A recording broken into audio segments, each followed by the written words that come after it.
Hi guys, and welcome to episode 12 of Game Chat. I'm one of your hosts, Chris, and with me today we have Kate. Hey. And coming up, we've got our reviews, well, I say review, thoughts on Anthem, as well as Dead or Alive 6. Controversial topic at the moment. Yeah. But first, we're going to jump straight into the news. We haven't got much news. We've got one big news story and one possible news story. We'll start with the possible news story, considering it's news from today as we're recording this. And that's that The Last of Us 2 release date may have been... My phone went open. I can't get hold about this because I didn't like the first one. So. No, you looked at me you like not? you expected some I like expected really some kind of big reaction. and I was like, no. Do you not care? No, I'm sorry. I know. You probably will hate me, but I'm just not feeling that game. No, a lot of people care. I know. I'm not No, saying it's a bad game. It just wasn't wasn't your my cup jam. of tea. No. Fair enough. But yeah, apparently a Peruvian retailer has potentially revealed when The Last of Us 2 is coming out, according to Games Radar. And So that's what I care about. All the Devil May Devil Cry news stories in between. On the thing. October 2019. That is viable? the apparent release date. I'd say so. I don't know. Because really, what have PlayStation got coming out this year? PlayStation. They announced it in 3 last year, didn't they? No, wait, like 3-4 years ago. Oh, did they? 2, no. I'd say 3. Oh, it's when she's playing the PlayStation guitar. experience. Yes, yeah. yes, I remember. I mean, they showed gameplay last E3, but they're not going to be at E3 this year, so they're not showing it there. I'd say it's possible. It's one of them where it's like they've got April, they've got Days Gone. Yeah. They've got Dreams at some point this year. When that comes out properly, I don't know. I know they've got an early access beta version coming out in May. But other than that, who knows? And then with the rest of their games, none of them have got dates on them. So October, I could see that happening. I could see it coming out. I feel like it's if it comes out in October, it'll just do a Red Dead and just sell way more than anything else that comes out in October, and everything will just trying to avoid it. Maybe. Like they did with Red Dead. But take it with a pinch of salt, because leaks happen and they end up being fake. Red Dead emailed me today. Did they? About the online. Oh, it's getting an update. Yeah, apparently they added a load of new things to it. Might have to go back in and have a look. Yeah, I'll have a look. Rob and Sam will get you on there. See if my horse can walk like 2 steps without needing food. See if I can With go Tom around. 2 steps without losing my hat, because that's a thing. But yeah, that's pretty much it. That's literally all we got. It's been leaked on a poster, and This is very exciting news. it's exciting news for people that care. I can tell the sarcasm in your voice that you have no care. Your cup of care is very empty. Zero.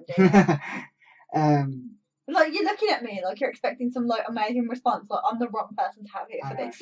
You should have got someone else in for this. I care. I want it to come out this year because we need something, and it'll give PlayStation a huge boost considering they're not really doing much this year. They're not doing E3. They're not doing anything. They'll have their own. They said they've got. Well, I don't know now because they've come out now saying they've got very little to say in 2019. Oh. That's why they're not doing E3. That's controversial. And I'm like, are they just skipping a year and then announcing the console next year? Interesting. Yeah. Interesting times. No one knows what's going on at Sony. But no one knows what's going on at Sony. However, on the other hand, on the other side of things, lots of information is coming out about Xbox. Xbox are pure going for it this Literally, year. Phil Spencer is out there swinging his dick around like saying, we got this shit. We got all this. Let's put Game Pass on everything, apparently. He's come out and literally said he wants Game Pass on everything he can put it out on whatsoever. Fair enough. You'll have Game Pass on your toaster soon. It's going to become the new Skyrim. Skyrim. You'll have Skyrim on Game Pass. It's not, but it probably will be. It will be. And then Game Pass will be in Skyrim. But it's never going to end. Jokes aside, like, I think Xbox are being ballsy right now. Like, this isn't the. I mean, this just come out today that he wants it on everything, and people are saying, well, he wants it on PS4 then. He hasn't specifically come out and said he wants it on PS4, but everyone's taken that as Everything including if he PS4. can get it on PS4, then he will. because they've I come out think saying everybody in Sony. I don't think that would happen. Would rather die than cooperate with Yeah, Microsoft. exactly, because they've got their own thing with PlayStation now. Which nobody It's not uses. as good. Not gonna lie, it's not as good. I don't even know one person that uses it. But if they made it like Game Pass, then it could be successful. If they gave you every single exclusive as part of I would be the pass, very, very, I'd be surprised. very shocked. I feel if like that happened. I feel like next gen they'll have to, because Mm. Xbox will be offering it and you'll be able to play those games anywhere. I mean, they've come out before. Well, the rumours have come out that they want it on Switch. Mm. They want it on phones, tablets, PC, everywhere. And that's not just like, because currently on PC there is a version of Game Pass, but it's like Limited. it's only the A few Play Anywhere games, titles, yeah. which are like Cross-play. Crackdown 3, Sea of Sea of Thieves, Thieves. Forza, the Xbox exclusives, Mm. and there's very little other games on there, but everything else on Game Pass, like all the third-party games, they want to bring to PC as well. Because now, instead of Microsoft Studios making games, it's now called Xbox Game Studios. Mm. I feel like that they're going for the whole brand. They want a brand. They want. Yeah. I feel like everyone's coming out saying now, oh, Xbox is going third party. Because now apparently they want to bring Ori to Switch as a port as well as on Game Pass. Yeah. That's a good I game feel like plan. that fits. There's rumours going around that Cuphead would also be part of that.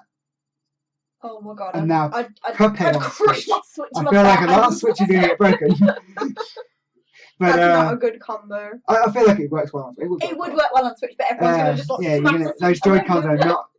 Get your Pro Controller if you're playing that. Oh my god. But like stuff like that would work. But like they want to bring Game Pass on Switch. Now everything on Game Pass isn't going to run As good. properly on Switch. That's why they've got their own. They're working on their own streaming service, which they announced like a few good years back. Is this the E3 when they were like, we want all your games to be digital? And everyone was like, no. No, that was ages back. Oh. But basically, that's what's happening. Yeah, no. Was it within all that? No. This was a couple of years ago where they were like, we've got like I can't remember. I think xCloud. That makes sense. The innovative power. I can't even say the word. Power of the cloud. Yeah, the massive power of the cloud. But With like boots on the cloud. basically, what they have is servers with Yeah. Xbox One X's all running off them, and you'll be able to play it like through that. You'll be able to through the internet. You'll be able to play it on your phone. You'll be able to play it on your Switch. You'll be able to play it on your PC. Basically, they're taking the Play Anywhere like Literally. motto to literally Yeah. meaning what that is. I think it's interesting because whether the cloud streaming, like, there's always been the thing where does it work? Because like if you're playing a competitive game, a competitive Twitch shooter, not the best on cloud servers apparently people say, but playing normal like a story game or something like that, people are saying it runs fine because people played with the Google one, people played Assassin's Creed Odyssey on crappy Chromebooks, and it looked amazing. And it's like that's the future of gaming now. Like the future of gaming is cloud streaming and playing anywhere you want, basically. Like coming off your Xbox at home, getting on the train to work when you do that, I don't know. But getting on your train to work and playing on your Switch, carrying on the game. And not getting stabbed and robbed. Well, there is that. It depends where your trains are and where your buses are, to be honest. Where I live, I would get stabbed. But like for us, when we go to conventions, for example, we can literally just continue playing our console game from our Xbox to playing it on the Switch. You know what? In the hotel. I'm not feeling that personally. I know like it's a big thing. I know people are excited about it, and if you've got a Switch and you're thinking about getting a console, it'll tip you over to the Xbox and all that. But I have this thing with handheld consoles. I cannot perceive a handheld console in my mind as being an actual real console. I'd rather play it on an actual game console. Assassin's Creed, my TV. yeah. You could just literally continue to play Assassin's Creed while on holiday.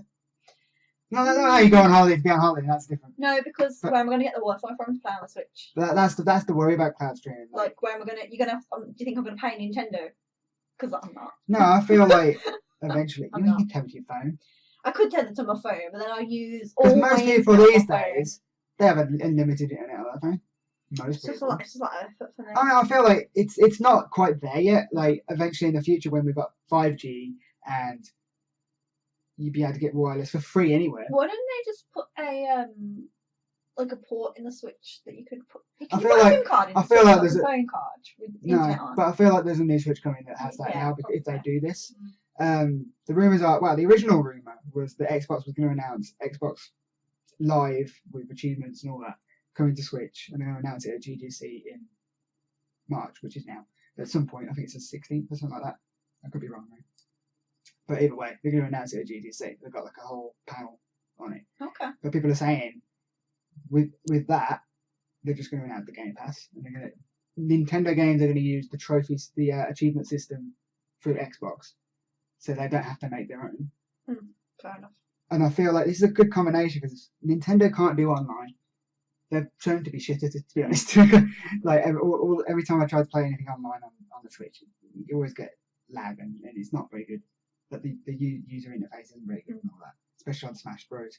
But if they partner with Xbox Live, with the best, it's better than PSN. Let's not lie.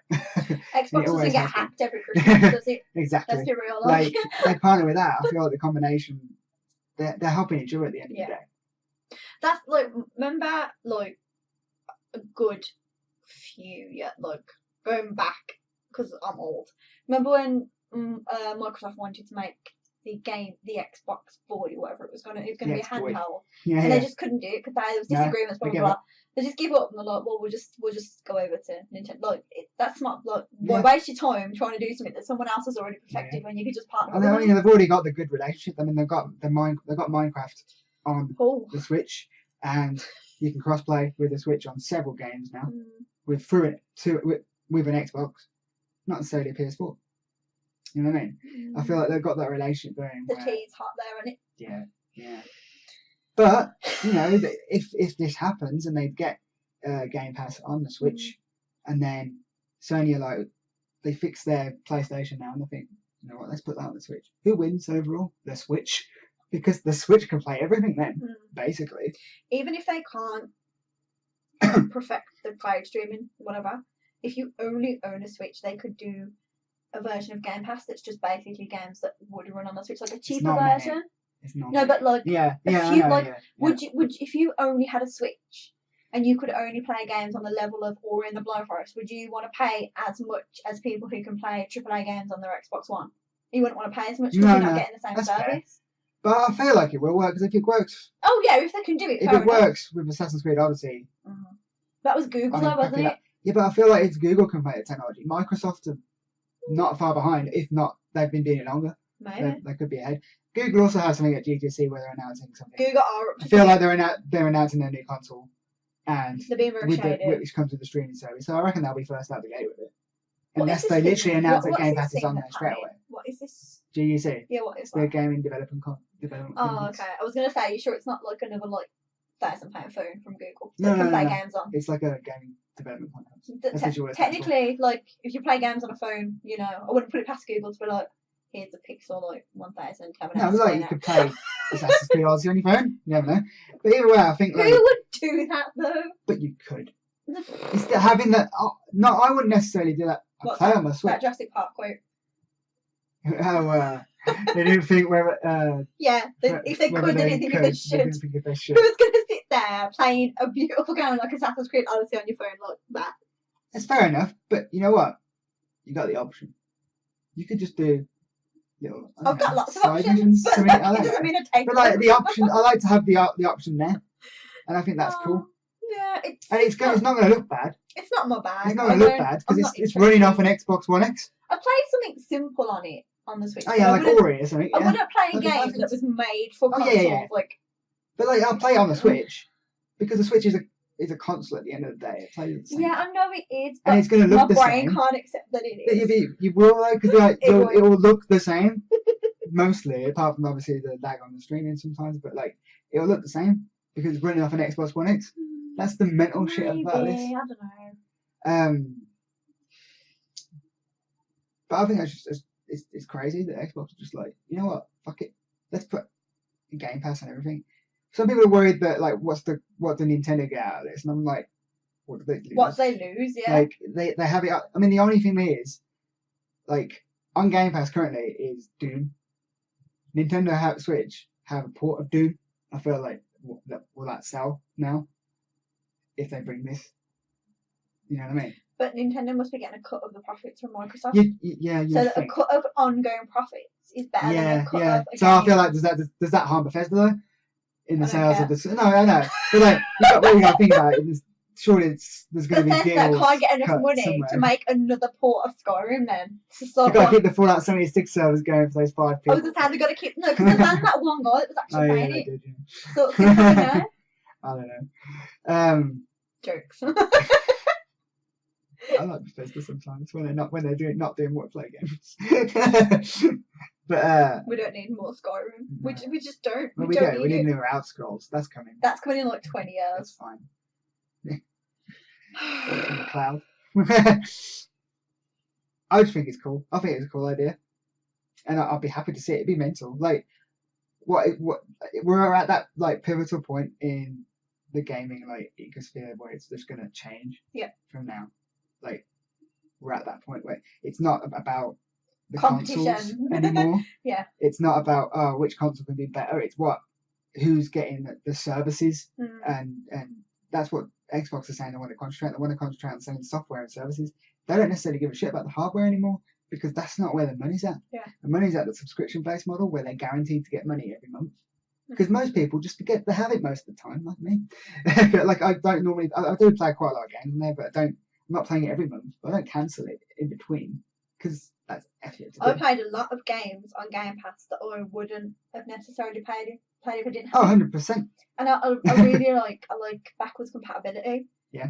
That's a big. Well, I you'll be play a able lot of those. You'll be able to play your backwards compatible Yeah. games on your phone. That won't be too bad because they True. look like phone games most of the time. I bought my Xbox for that. Yeah. And that's mainly what I use it for. And you know what? They've sold a console to you through services. Yeah, 100%. Yeah. 100%. Not for their games, because let's face it, what have they brought out that's been good? Really? The games I The physically Xbox own. have actually. Games I physically have own brought on Xbox. Xbox One games. Do you Like know- I've got do you- all my backwards compatibility. Exclusives. Are we on I've exclusives? got Super Lucky's Tale, which I really personally like. Because There's rumours that's coming to Switch. nothing support as like well. epic. It's just a platformer. Yeah, you just like that. But I like that. I like that kind of stuff. I've got ukulele, That's nice. which Corey's got. That's Corey, you bitch! I want my ukulele back. That's not And exclusive. I know, and I'm just saying that. And I own Lego City Undercover because it came with my Xbox. All the other games that came with my Xbox are sold. Yeah, or literally like I own like 3 games that I never touch on disc. All of my games on Xbox are digital. Oh, I've got Apart from like 2 actually, because I got it on the Christmas deal. I've got Rare FIFA Replay as is one of well, them. just because it had Cameo on it and Do you reckon we'll get Pinata. Rare Replay on the Switch now? Because Rare I would used play- to be owned by Switch. I would by play the Nintendo. Pinata on the Switch. So I feel like no one's business. I feel like that's a thing. But like, I mean, not everyone's going to get Game Pass because you think about it. To get Game Pass, it's like $7.99 a month, and you're gonna have to. I imagine you might have to have Xbox Live as well, which is like 40 quid a year. It adds up. Like, but then who's going to pay for the Nintendo Online service after that? You know what I mean? True. So That is very true. It's kind of like, I mean, I'll play it just for Tetris 99, which we'll talk about later. But like, it's one of them where it's like, Microsoft obviously gonna be, gets a like- better deal. there's obviously going to be. I don't know. I feel like that would just sell Switches as well. Well, yeah, but like Microsoft are extending Yeah. because they don't have like a Switch. You can put it on your television. Yeah. It's a home game console. You Yeah, take it with you. You can't take your Xbox with you. Yeah.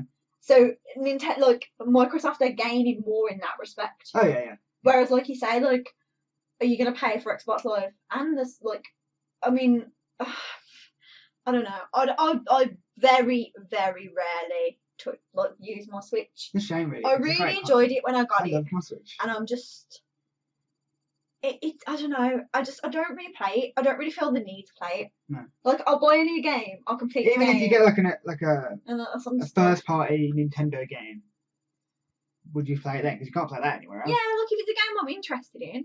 But I mean, the last game I bought on Switch was Pokemon, and I'm not. I didn't even finish that. Yeah, that's not your type of game though. That was your first ever Pokemon. That was the first ever Pokemon game I played, and The Oh, yeah. memes for the new one are giving me 100% life. Oh yeah, the new one looks English amazing. The British one. Pokemon, like their memes are. That's what I live for now. I need a Grookey in my life. But I don't want the game. I'm gonna get it. Like if you get it, if you get it on cartridge, I'll borrow it and I'll try it. Yeah. But it just doesn't. It's just. I'm a proper niche weirdo, like hipster game player. Like I'm just like I can't bother to play all these critically acclaimed, super recommended, like amazing games. Just like give me all the games I used to play when I was like 9, and just let me perish. I feel like they're doing that now. Yeah. Like I just pretty much what they're doing. Give me all them HD remasters of all the Capcom games, and just let me perish. Dino Crisis. I don't want Dino Crisis. I do. Oh, talking of Capcom and Switch, they want. Was it 30 quid It's for Resident Evil 4? Yeah, I don't know how many dollars it would be in America, but it's around about 40. That's a lot of money. Yeah, considering they're old games. And considering I owned it like 7 times already. Even if it was like 25, I could accept that. It's just that extra $5. 30 seems like a lot. 30 is like how much that game was back in the day when it was on. Well, it depends which one you're on about, I suppose. I had the first version of it I ever owned was PlayStation. Games were like 30 quid back then. Yeah. I'm saying this, but when it comes out, I'll know it's out, and I'll be like, I have to have it. I have to have it. It's not on Switch. Deditae. That's the only one, I think. Because like you only got 1, 0, and 4 coming. They're all like 30. You can't put 2 on the Switch because it won't work. Maybe it works. Well, they can't put the new one on. If they like. You know what though? Upgrade the old one, maybe. They've actually talking about the Switch, and this just reminded me because we're talking about Resident Evil. You can play Resident Evil 7 on a Switch in Japan. I need to say Japan, like in Japan, as well as Assassin's Creed Odyssey, because they've been streaming it through streaming. So I feel like they've been practicing that maybe to see if it works, and if apparently it does work, because you can play Resident Evil 7 on it and without complaints, then it must work. So maybe that's them testing it out to see if it works. I saw a thing the other day. The guy making Devil May Cry 5 was asked like, "Would you put it on the Switch?" And he was like, "If you could, if we could, we would." I feel like that's the way it's going to happen though. All these games that the Switch originally when I bet they were making it, and they were like, they obviously said that they know they can't bring out like the massive AAA games. But they dropped Zelda and the world lost its shit. AAA. That's it. No, I mean, why am I saying AAA? I mean third party. Sorry. Yeah, I was saying like they I think you'll find. They can't bring out the massive third party games. They can't bring out like the Call of Duties and stuff unless they're like downgraded. I'm sure Nintendo feel that as a personal loss that they can't have Call of Duty on the Switch. It is when the money's there. You think about it, but like the thing is, with streaming, that literally breaks down that barrier for them. True. So. But then you've got the whole, do you want to pay extra money for internet on Switch when you're not at home? Like if you don't want to pay for online, you don't want to pay to somehow tether, to somehow do this and that. You are not going to sit in your house. If you have an actual console, a physical console, you're not going to think, I'll get my Switch out and hook it up to the Wi-Fi and play it, because you'll just go to your console and you'll just play it. If you're in the house, if you're restricted to using your own Wi-Fi. It depends. I mean, we're lucky that we have our own TVs, our own consoles and stuff. But if you've got like a family, or a husband and wife, and the wife's watching like the soaps, maybe the husband's watching the soaps. You never know. That's a quality Christmas. My dad does watch it. My dad. But like, if they're watching the soaps and you just want to sit there playing games, but you can't because the TV's used, you can sit there playing on your Switch. If you've got enough money to buy a Switch and a games console, I'm pretty sure you've got enough money to buy enough. I'm just saying, like, you don't know whatever his family situation. The kids could be playing on the TVs, on the console. Send them to bed. You can play on. Don't have to throw a Switch up. But you can play on the Switch. It's Mommy's turn on. Mom says it's Mom's turn on the Xbox. Wage Mom's turn on it. It would be in my house. It literally would be. Actually, I think it's an interesting future in gaming. Yeah, and I'm excited to see how it goes, because it could go terribly if the I'm just a Debbie Downer today. What you're talking about, I'm not feeling that, Chris. I'm not feeling it. But I'm intrigued. But that's literally all we got news-wise. Not any news, nothing. Literally from the start of January, I've hopped from game to game to game that I've been super hyped about, that I've really wanted. I haven't been up to much really. Like, I've been gaming and going to work. gaming, like that's what I've been doing with my life. So no. Well, it means you've been This is gaming, my year. going to work, gaming, going to work. What have you been playing? Do you want to start with? Well, we'll do Anthem. We'll do Anthem first. Get it out of the way because I imagine we have a lot to say. It's controversial. This is a controversial topic. Yeah, it's a controversial. Sorry, it's a controversial topic across the whole of gaming at the moment. Really, I mean, there's people that love it. There's people that hate it. There's people that don't care. Yeah. And there's people that like to hate it even though they haven't played it. There's always those people. Though. That annoys me. Yeah. But when it came out, it launched early on PC and came out on console a week later. However, all the reviews were done on PC during that week, where it was technically before the launch date. This annoys me when they do this because this is EA's fault. Yeah, they are. They are. This is EA's fault. They're hurting themselves by staggering the release. To be fair, they're hurting themselves just by being EA. I For mean, a start, like yeah, but that's you know, the big issue with a lot of people. It's an EA game. It's an EA game. People like to hate on EA because if EA do bad, people are like, haha, EA are doing bad again. Do you know what? People like enjoy doing that. As a BioWare fan, I what I can understand very easily is BioWare fans looking at that game and going, I want to play multiplayer. Yep. BioWare fans looking at their game and thinking, well, I bought Mass Effect Andromeda. EA messed it up. Instead of saying, apologising and fixing it, They fixed it to a certain extent. No. They didn't fix it. They kicked off and was like, well, forget it then. No DLC for you. Yeah. So if you're thinking in terms of, well, I'm not going to buy that because if people don't like it, EA are going to cut services off for it, and you're literally stuck with a base game that now I've completed the story. If I'd have paid for that full price, I feel like that. If that came out as a BioWare game, Yeah, but, I would have punched a hole through my television and I would have returned the disc. the thing is, with you saying it's coming out as a BioWare game, I feel it's giving it unrealistic expectations. But which I feel like EA put on them. That's what I feel like. Not necessarily themselves. They shouldn't have.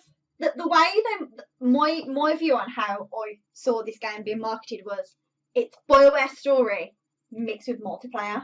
Mixed with Destiny multiplayer, basically. I have finished the story.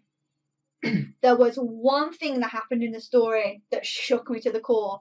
The rest of it was so basic. Like, I finished the last level of the story, and you wouldn't even know it was the end of that particular piece of the story because it's so underwhelming. So we're doing the bad stuff first, yeah? Like, I can't even. Let's do the bad stuff. I can't even tell you it plays. Let's get the bad stuff out of the way. Like, you didn't particularly care for the story. It's very, very short, which, if a story is short, and I know that adding bits to the story, but if you actually complete the story, you get a little cutscene at the end, which is obviously moving on to the next part that they're going to release this month. But for the base story and the big up of it, as you're playing the game, I finished it and I was like, oh. When I finished it, I thought, oh, this is all like a ploy. Like, this isn't the real story. Like, the real story is going to kick in now. And then the credits rolled, and I was like, are you like, you having a laugh?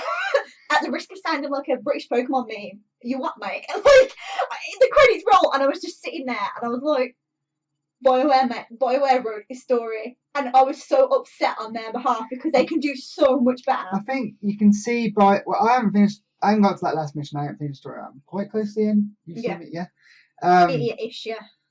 I feel like there's BioWare, the BioWare skeletons there in terms of characters. The characters, I really like a lot of them. Yeah. And I feel like you get that connection to them, and you feel like you're getting to know them, like you do with like people like Garrus and stuff in Mass Effect. You feel like you go back to the fort every time. Like in Mass Effect when you went back to Normandy, you're looking for those conversations. You want to go and find them and talk to them.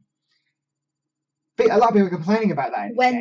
will. Well, when they work, which we'll get onto the bugs in a bit.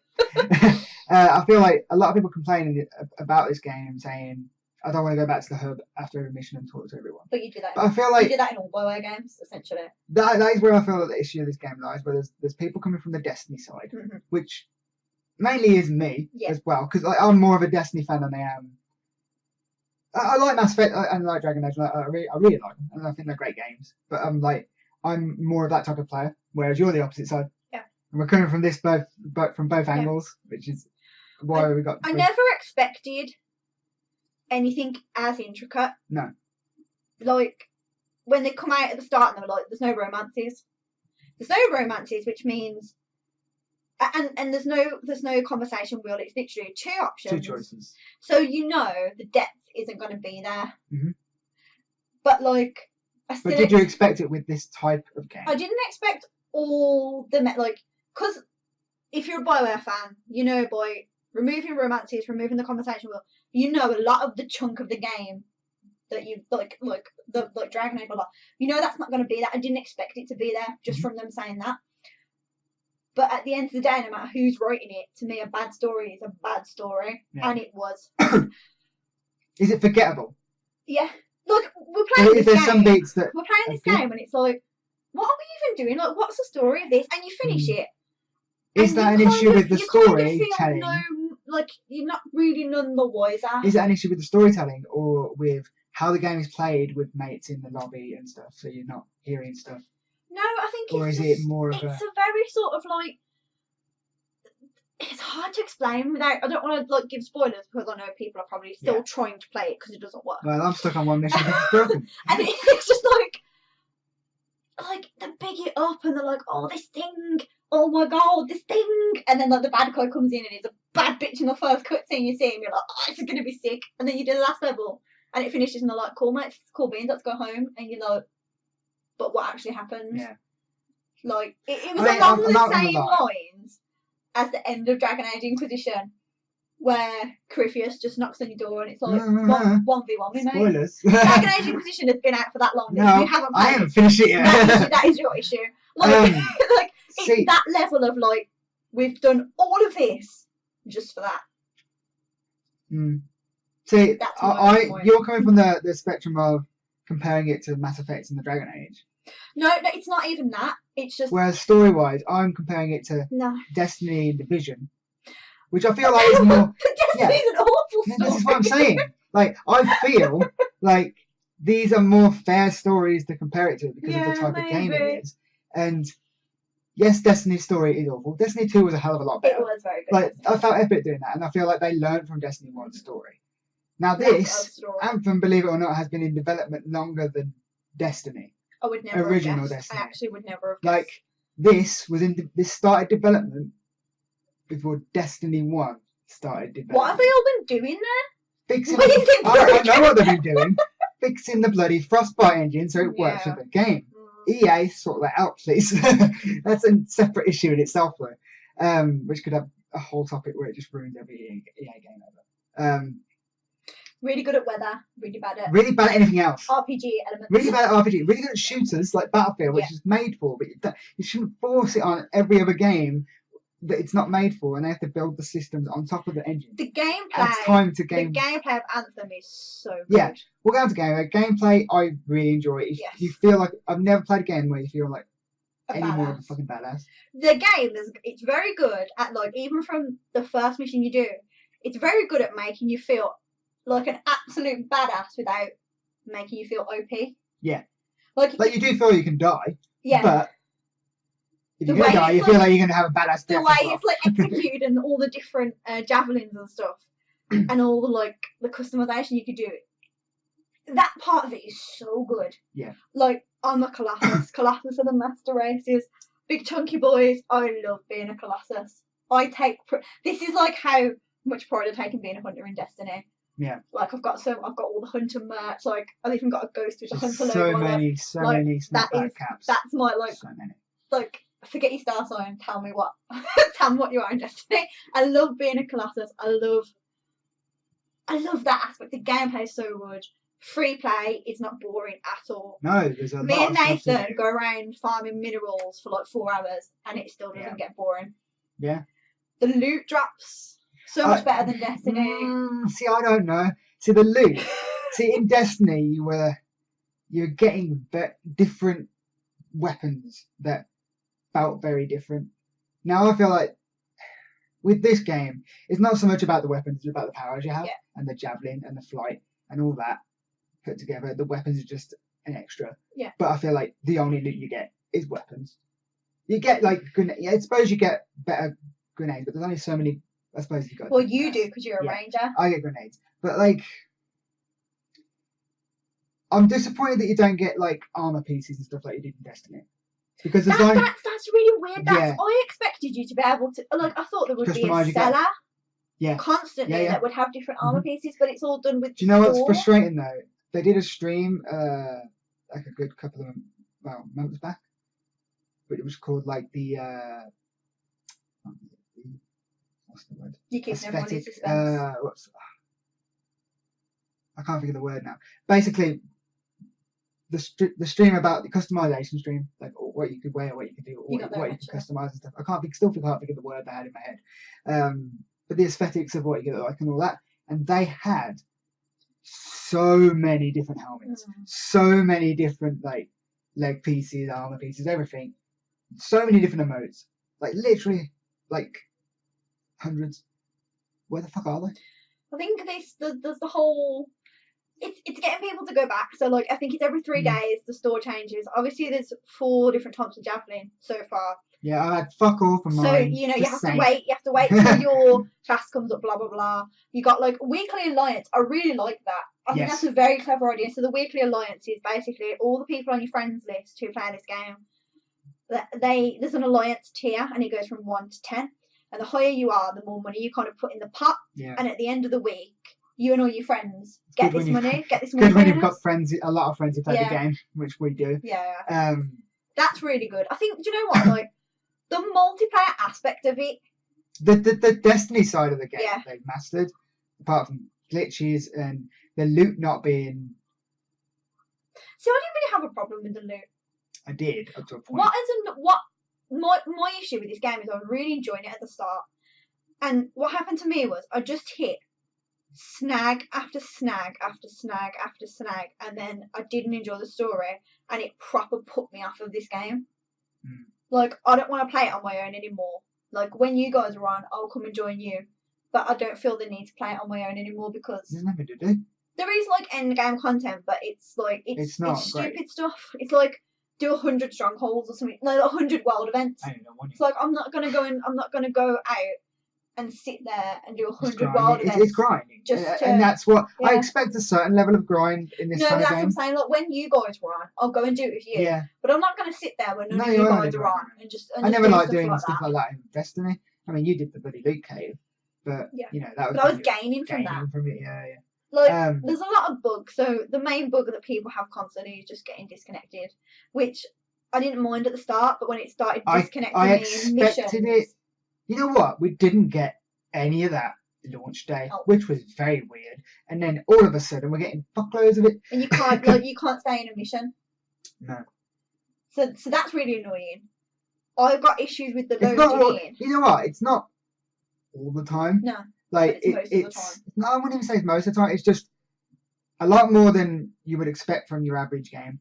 Like I understand launch day or even launch weekend or even launch week, you have troubles, but they launched it early on PC to kind of sort out these problems. I imagine they patched it to fix it, and if anything, that broke it more. I was having more issues after the patch. I mean, the first week before. I'd say it ran relatively okay.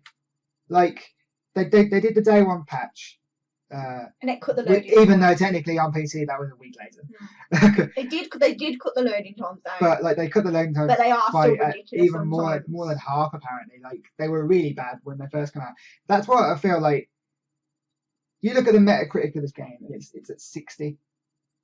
Which is on the same level of games like Crackdown and stuff, and I feel like that's not really fair in terms of like level of games. It's the same level as it's lower than Fallout 76. No. Yeah, and that's not fair.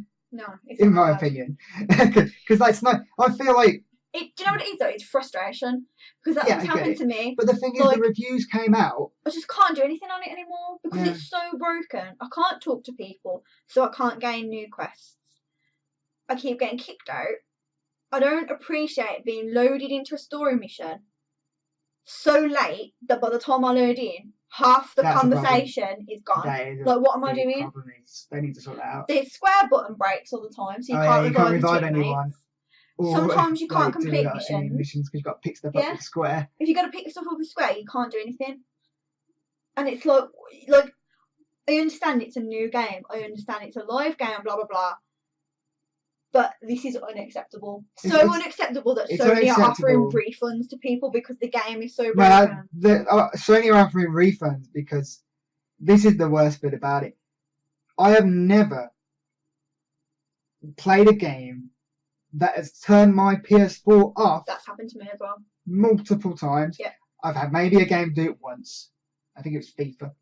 But like, I don't even know how that happened. If I was your PlayStation, I'd turn myself off as well if you were playing that. But like, it's happened multiple times, even in one night. Yeah. For me, and it's like, it makes me think, could this breaking potentially my PlayStation? break my PS4?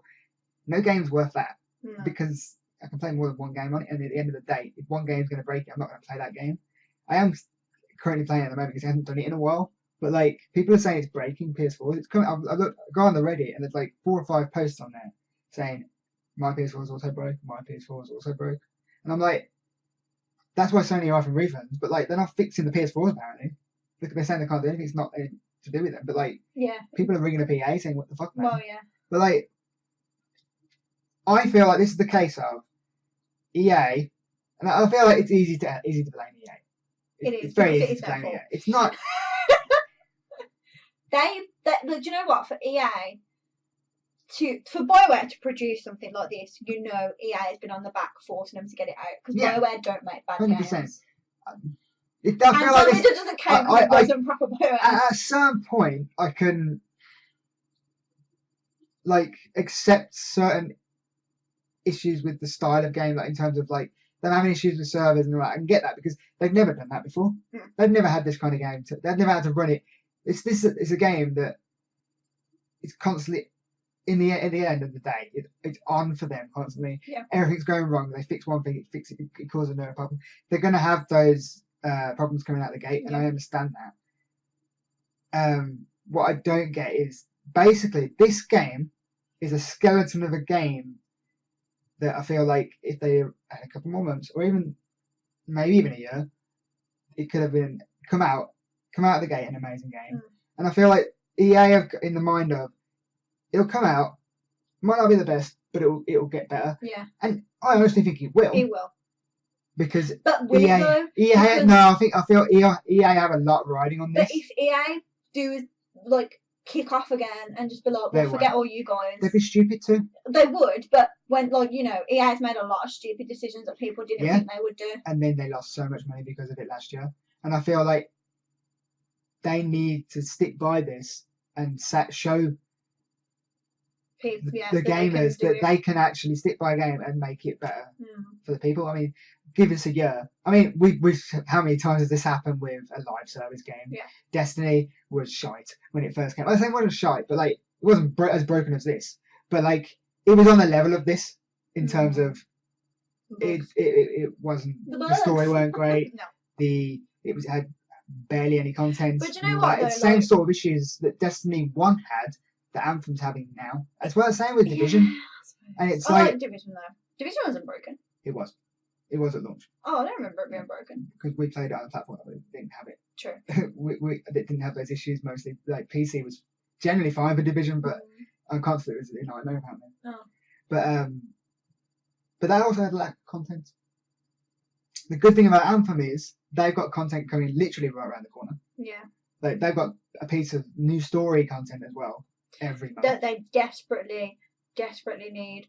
I feel like if you've gone hard, if you've gone hard at that story, like if I would have got that and had the time to complete that story in like a day, which is very easily achievable.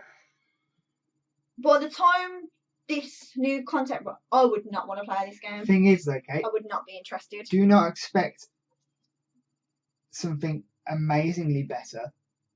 You know why? Because they finished that content a good few months ago. If they finished it a few months ago, it should have been in the game. Agreed. But you know, I understand that as a live service game, they have to stagger the content because otherwise they'd have all the content at the start and then nothing later on. I understand that. They have to do that. A live service game has to do that. Because if they add all the content at the start, no one will be playing it 6 months down the line. No one's playing it now because it's broke. I feel like they are. People are playing it now. When you can get on it, yeah. Yeah, but I've never had trouble with matchmaking. I've never not connected to someone.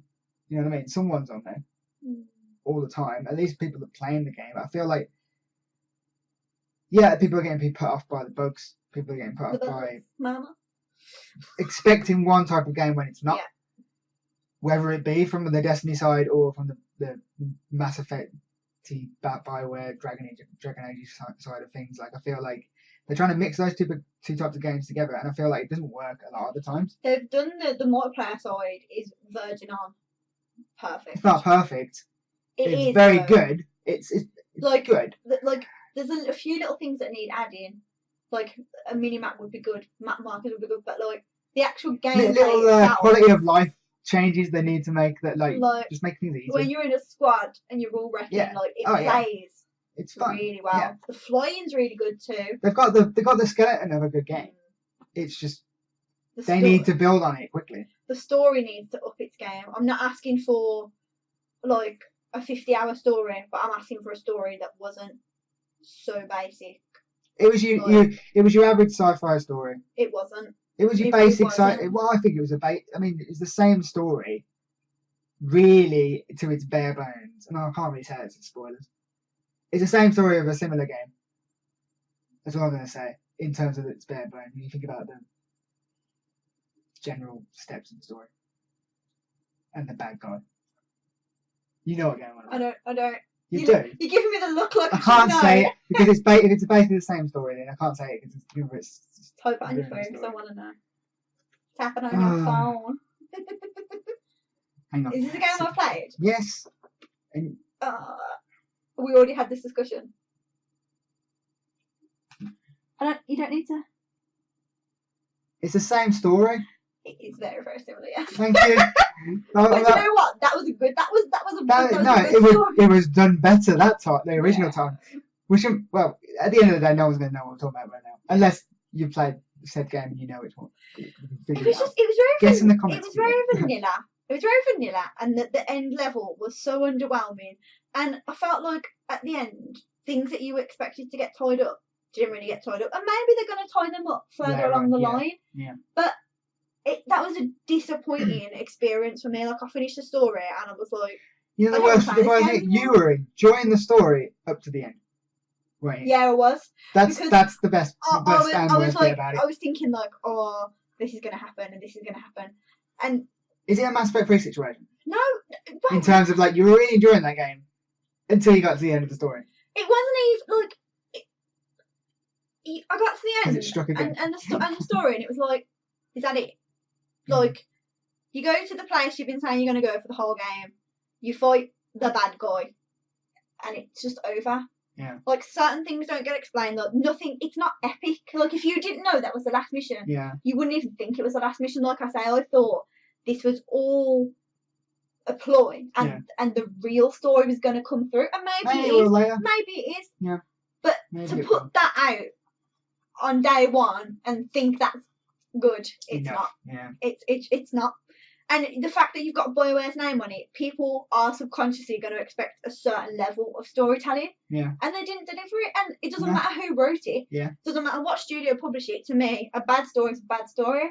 Yeah. And the twist in it's amazing. My preference is, I think, but it doesn't. The story for me is the best part of a game. Mm-hmm. Like, the gameplay is really good, but the gameplay can only get you so far, in my opinion. I know that's not everyone's opinion. Like, but you really love the gameplay. You're not really bothered about the story. Story don't bother me. I'm coming from the side of like a Destiny type player where, I played that type of game. I know the story wasn't great in Destiny, and I kind of expected the story on the level of Destiny, which is what we got if you think about it. But I understand coming from the BioWare side of it. I understand expecting better.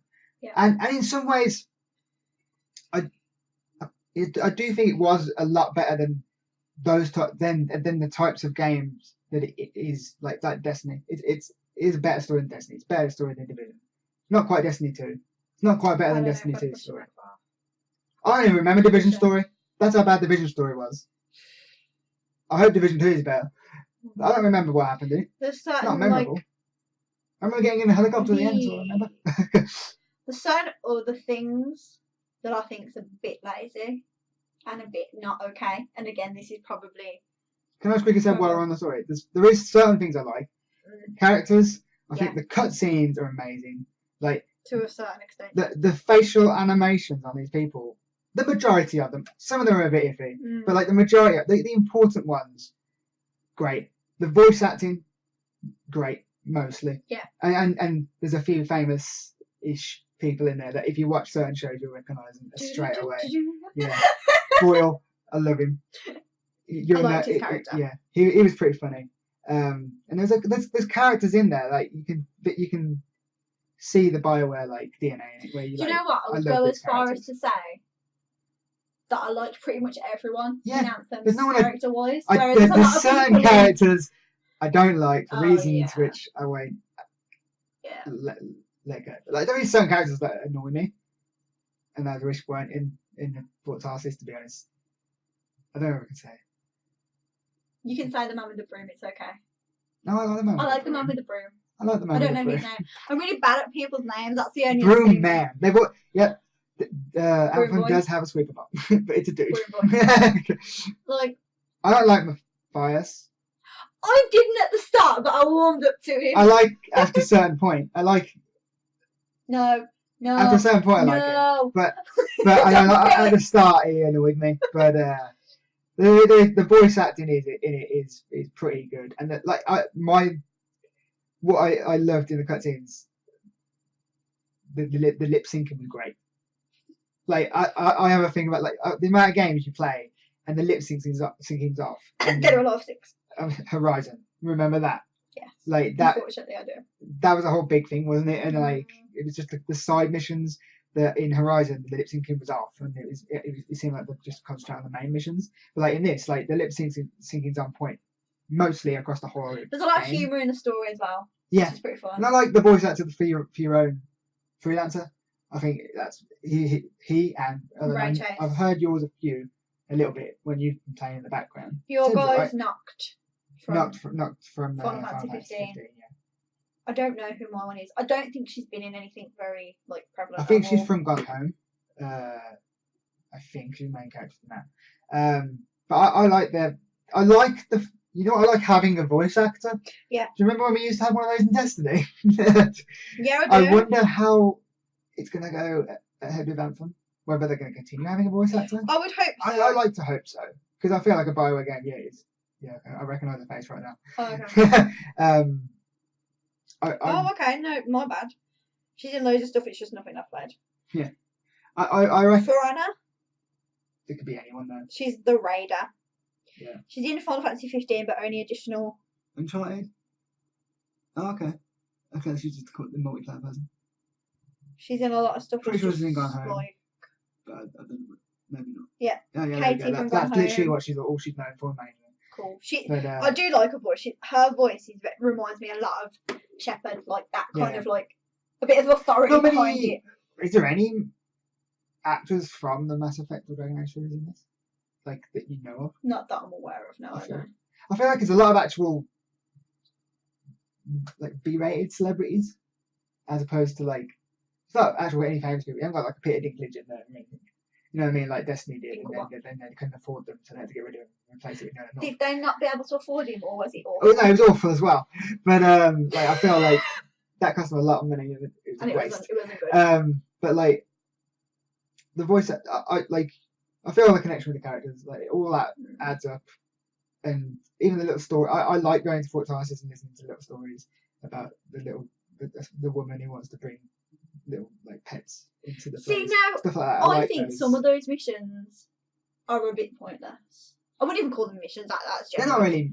Like you go back and someone's like, I want bake a loaf of bread. Oh yeah, that was. And you're like, yeah, mate, go for it, live your dreams. And you're back and she's like, I made this bread. And you're like, see, GG. yeah, I feel Have like a nice life. those kind of stories give you a character. Yeah. To play. I mean, yeah, you don't get to choose. It's not like a massive conversation wheel, but you do get to choose whether you're a nice guy or a bad. Now, see, or a not. I Nice don't person. like this new. There is an issue. You had a few issues with some of the lines. I get that. I don't even.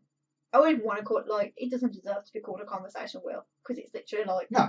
two things that you can say, and I feel like it needs icons.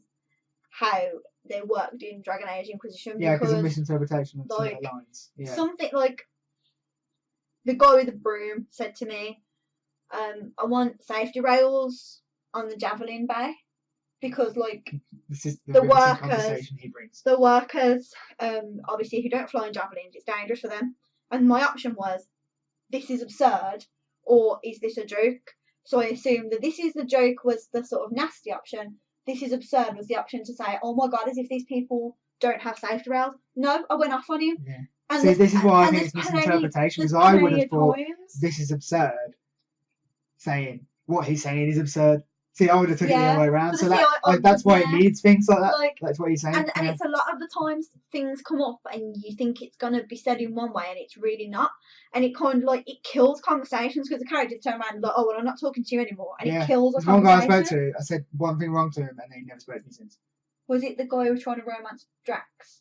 Drax. Is that her name? The Sentinel lady? Yeah, it's not Drax, is it? It's Dax. Oh. Mass Effect. You're thinking of Mass Effect, not the Crow. I don't know. Whatever. Was it the guy who was trying to romance her? Yeah, that happened to me. I told him I would have punched him in the face and he never spoke to me again. Well, I can understand. But I didn't know I was going to say. This is what I'm saying. Like, you don't know what you're going to say. Yeah, it's not clear all the time. And it kills conversations. Yeah. The bare minimum story you're getting anyway from these people. Like, oh, I wanna, my family, whatever she made, like, what was she? Like, one of them was making bread. What was it? Like, she was growing fruit or something. Yeah. Like, oh, I can't afford to keep my fruit business open. Like, I don't care. End of the world, apocalypse type situation. Like, the monitor's gonna stomp us all, Make and the she's fucking worried fruit. about her fruit. Like, come on, lads. Yeah, but I feel like that's why they're optional. There's some people that like want to learn all about the world through the lore and all that, and that's a lot of ways how you do it. I mean, there is a lot of lore in this game. If you look for it, you can literally go through the game not caring about the lore, and you don't have to, and it's fine. But there is a lot if you look for it. But I just like you have conversations and like, oh, so you like this blah blah blah, and it's like, well, how do I know what that is? Because no one's ever told me before. I feel like it's just it vexes me, and I'm sad because I was really enjoying it, and it was just day after day, it was becoming more broken. Things were like ticking me off. Do you reckon there's more people coming on the server breaking? No, I just don't think they work. What literally killed it for me, like, I was still kind of playing it, and then none of the people will talk to me because there's a bug and you can't speak to them. Yeah. So now I can't get any more missions. So what's the point of me playing the game? There's no point in me playing it. Like, I suppose unless you're playing with us. Yeah, I'm playing with you guys, but until they fix it, I'm not wasting my time on it. Yeah, no, they do need to fix the multitude of bugs, and to be fair, they fix some. But that's the thing, they patch it and they're like, oh, this is fixed now. And then it's worse off. I mean, the emergency took the servers down for like a day. Yeah, was it the day before? I think it was a couple of days ago. But like, I understand when sometimes, because they try and make hot fixes while its servers are going, and it fucks it up even more. Like, it's every time the world resets on a Tuesday. Like, the first time that happened to me, I was trying to I was just walking around the Forts Arceus to kick me out 6 times. I'm like, I just want to know what the new stuff is. Let me know. That annoys me as well. The weekly challenges and like not contracts. What are they called in this? Just the weekly challenges. They're the same every time. Maybe they're not supposed to be, but maybe they just it's haven't always changed them. Kill this much Dominion, kill this much Outlaw. Like, that's fine one way, but change it up a bit. Saying the daily ones have been killed. Do fortresses. Well, do strongholds. Yeah. For since the launch, and I'm like, change them up, man. It's got really, really good gameplay, but it is so broken. Yeah. And I got to the point where I can see why it's getting so much hate. Like, not like people who've never played it hate it, but like the people who are frustrated with it. I can understand why they are kicking off. I get that. I see. I'm trying to think who I'd recommend this game to. I'd recommend it to someone who likes Destiny and stuff like that, and Division, up to a point. If you're a BioWare fan and you're looking for pure story, No, it's I wouldn't not recommend for you. it. Not yet. No. Not yet.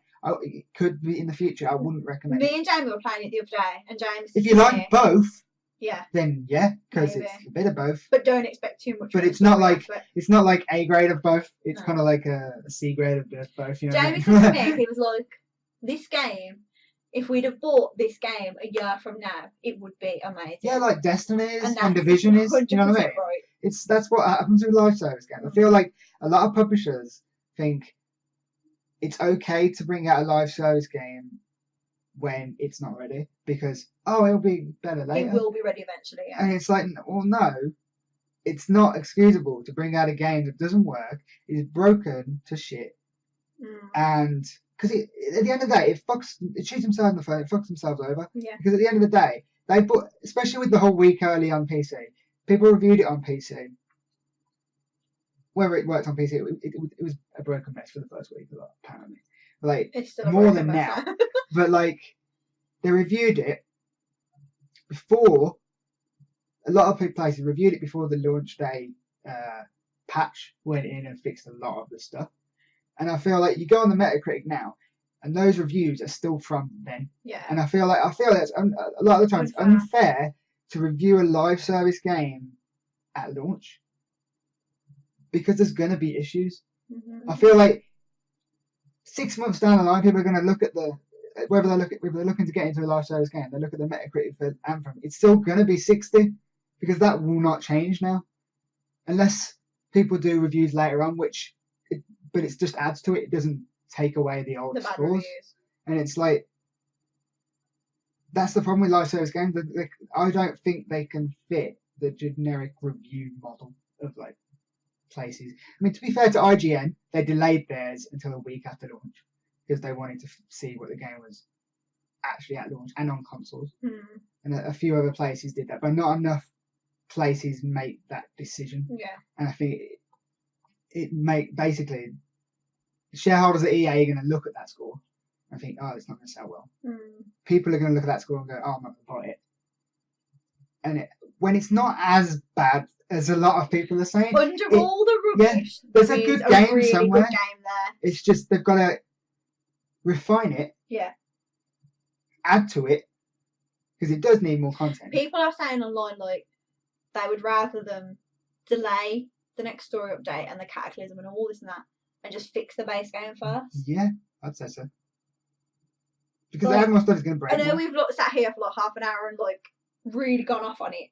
But it's not as bad as everyone says. It's frustrating. It's enjoyable. Because you want to play it. Mostly.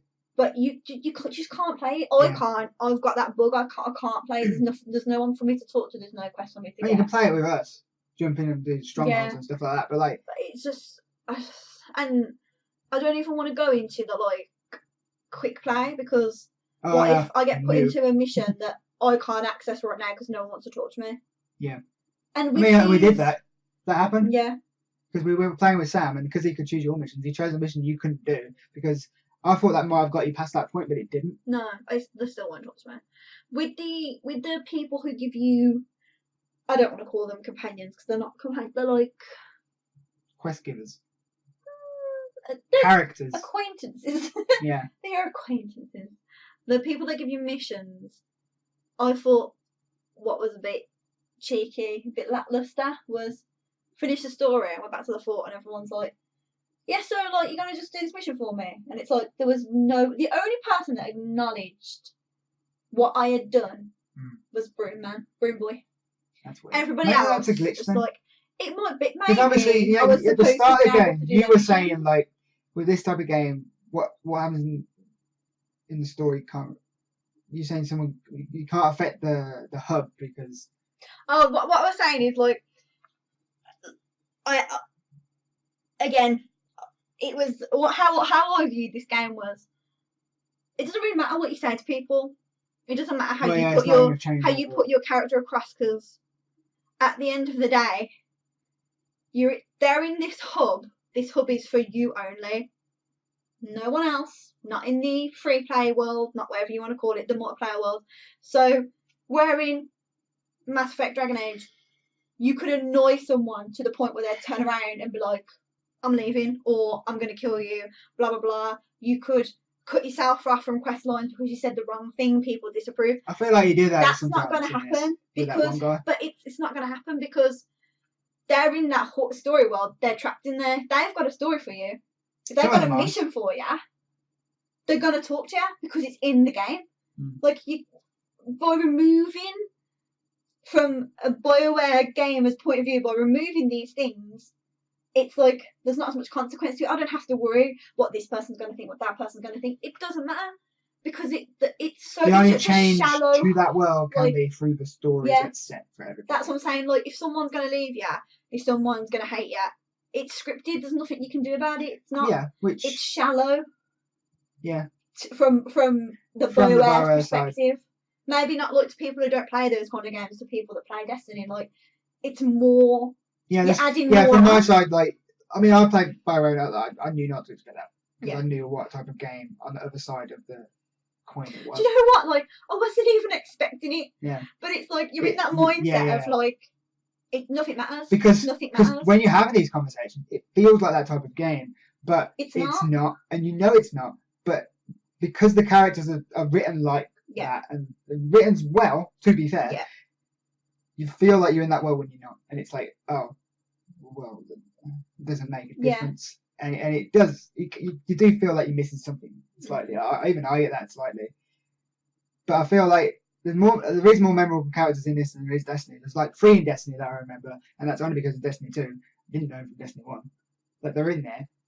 1 I remembered from Destiny 1 was Cade, but like really I didn't know Cora Ray or Zavala's names until Destiny 2. You only know your Vanguard, really, don't you, in Destiny 1? Yeah, William still. I didn't know Cora Ray until Destiny 2.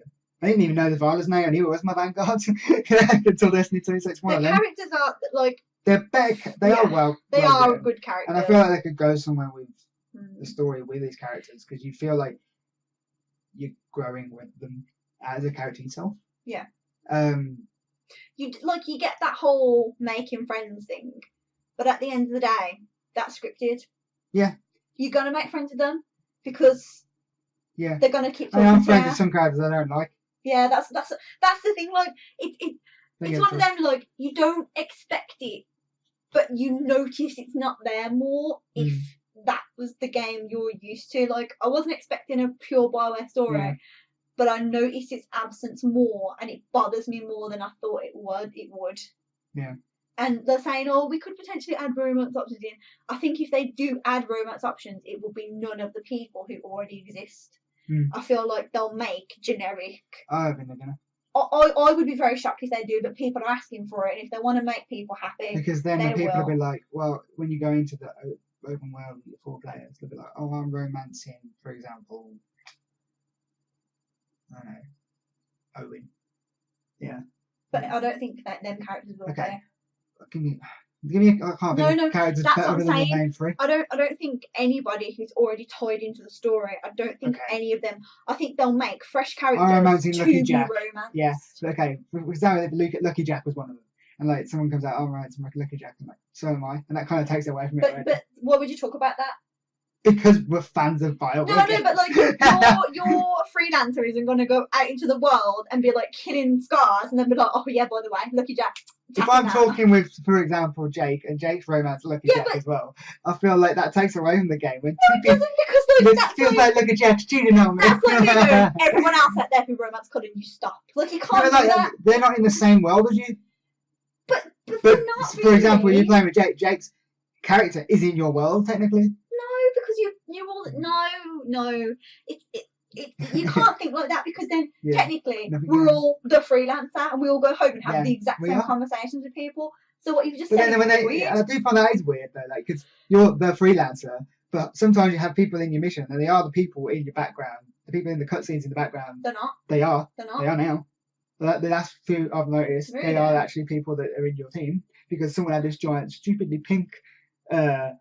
Colossus in the background on mine. The best boys. See, I and then they're saying stuff like your team needs to do this, your team, and like so the team is in the world. It's not just you. It's like Unity. Remember when the 4-player on Unity? Yeah, and you that's really appeared weird. to be Yeah, the main yeah. guy, and everyone else was like different. That's the thing. Like, it's an unusual mishmash. I don't think it quite works at the moment. It could work in the future. Like, they need more work on it. But like the idea on paper, it sounds amazing. Really good. On the actual game, it's a bit lackluster and it feels a bit forced together. It's like trying to put a triangle into it. Okay, this won't work because it could go in a hole. A square into a triangle hole. You know what I mean? If you've got a good group of friends who you enjoy gaming with, and you can put in the time when you can play, you will enjoy the game because the multiplayer aspect is amazing. Yeah, the Destiny side of the game generally works. If you're looking for a good story, it is not for you. Not yet.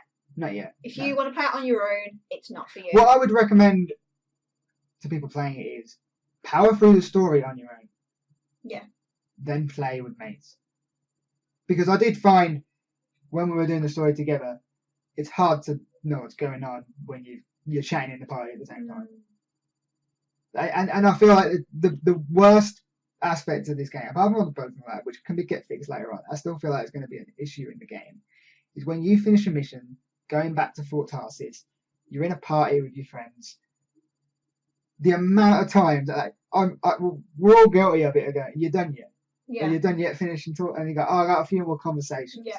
And it's like you're just sitting there waiting for like a good time, waiting for someone to come to the mission.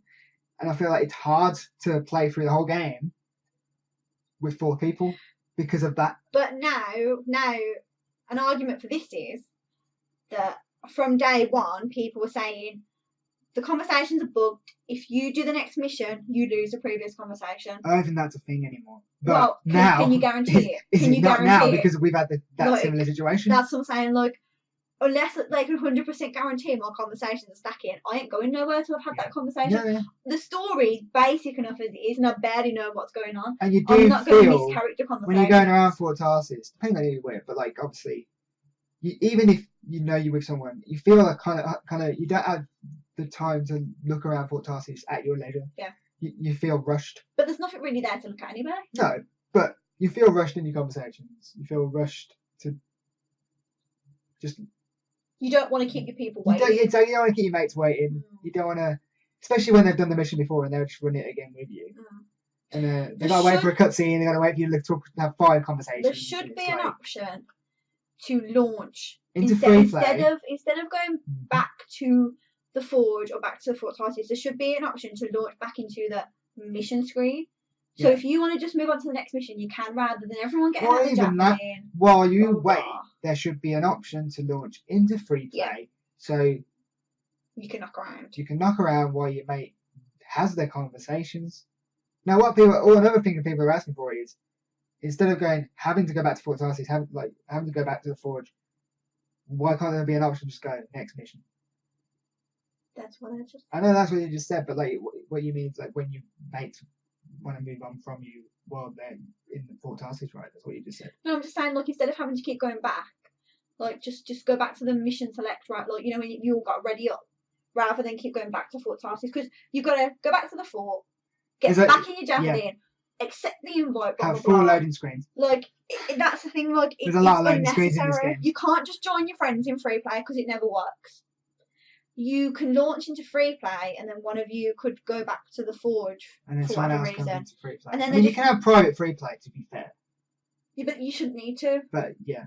Like, as soon as your teammate wants to come back, that other person should just be taken to another server. Like, still where they are, still doing what they're doing. Then you get then if that happens to you, you'd be buying about more load screens.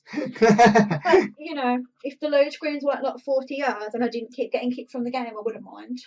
See, I feel like we're just talking about the bad stuff, but like, but there is a lot of these. It's a lot of little things. Yeah. Talk about load screens. I'm 3 seconds away from someone, and where the mission starts, I can see my team, and it loads you in. And it comes out with the thing, which is annoying because it covers my overheating meter for one, so I can't see whether I'm going to be overheated or not. Yeah. It goes missions. You're too far away from mission area. loading you into missionary in 3, 2, 5, 3, 2, 1 or whatever. Yeah, it's counting down. 5, 3, 2, 1. No, it goes from 10. Did EA invent their own numerical system? Sorry, 5, 4, 3, 2, 1. Well, you know what I mean. I'm tired. Me too. I'm tired of this shit game.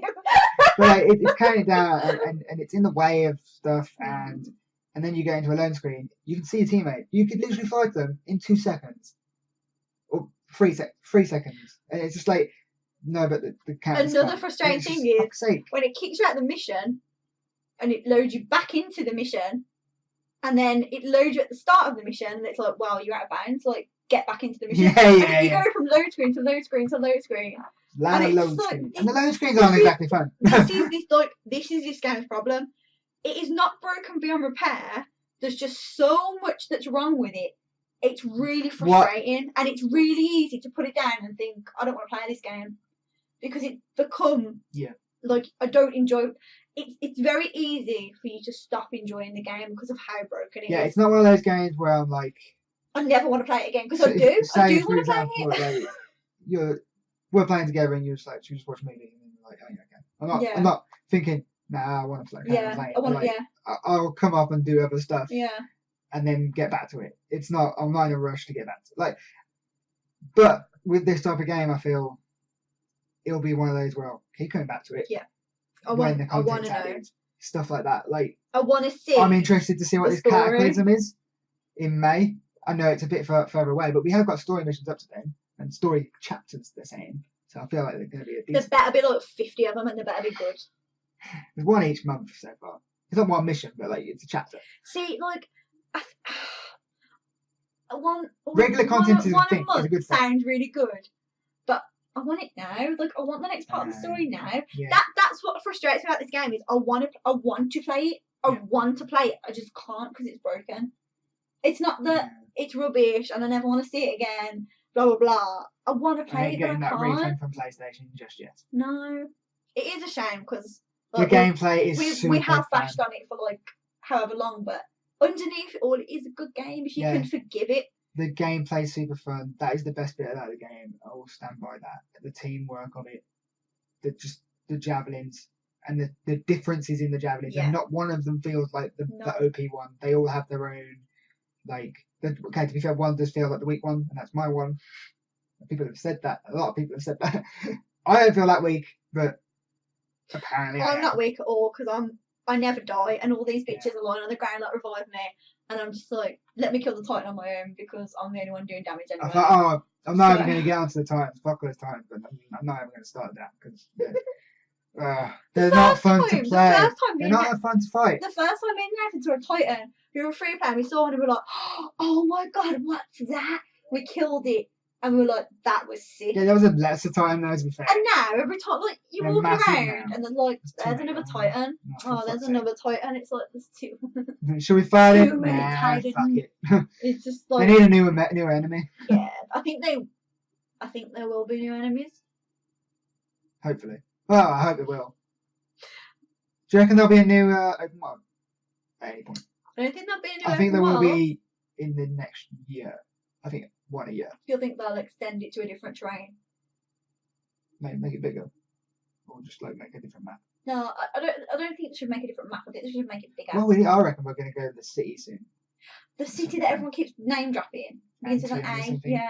Yeah, I feel like we're going there. That's the thing, like the world. That'll be Anthem 2. A lot of the like boring ass conversations, which seem like the people with the brain. They flesh out the lore. I think they're put there to give you like a subtle sort of where the state of the world is, what's going on without showing it to you. Like, I get that, and there is so much going on, and you can go into the literally go into the thing and read the lore, and you get emails from feel characters like and stuff. That should be a thing, like in Destiny, where you can read it outside the game. I know a lot of people hate on that, but this is my opinion. I like that because I could still consume the Destiny universe when I wasn't playing Destiny. I'm not going to read the shit in the game. To be fair, it is something I can read it when I'm waiting for someone to finish talking conversations. That's the only time I read them. I think in these kind of games, like, if you're not explicitly told it in a cutscene or through a conversation, it's not important. That's how I view it. Like, if something is important, someone is going to tell me. But I feel like there's a lot of things that get talked about. Yeah, I get that. But the lore's there if you want to find it. It is there, but like It's not for everyone. when people are dropping these names and people are talking about these things, like if it's important, I want you to tell me. I want you to show me in a cutscene. Yeah. I don't want to have to go through the codex and look it up, because if it is that important, surely it should be mentioned in the game. Then you'll have the people saying it's too lore heavy. I feel like I'm being told too much information. That you can't win. It's what your preference, and I suppose. What's your preference? There's no preference. However, like generally, who would you recommend more. Anthem to, if anyone? People who enjoy playing a game with their friends. Yeah. If you've got like a squad that you play with, it's very good for teamwork. It's really enjoyable to have different javelins. The free play is really good. That whole aspect of it is really good. If you want to play the game on your own, you can't. You can, Don't bother. but because of matchmaking and all that, but it's not the best experience. Like, I mean, like, no, obviously if you want to matchmake, that's fine. But I mean, like, if you just want to go into a private server and just play it on your own, you can't do that. You're gonna have a hard time. Yeah, like you're gonna have a bad time. It's not for people who want a purely story-driven game, and I feel like if the length of this campaign is anything to go on, I feel like you have to wait a good few months, because I can't imagine the next story is going to be that long either.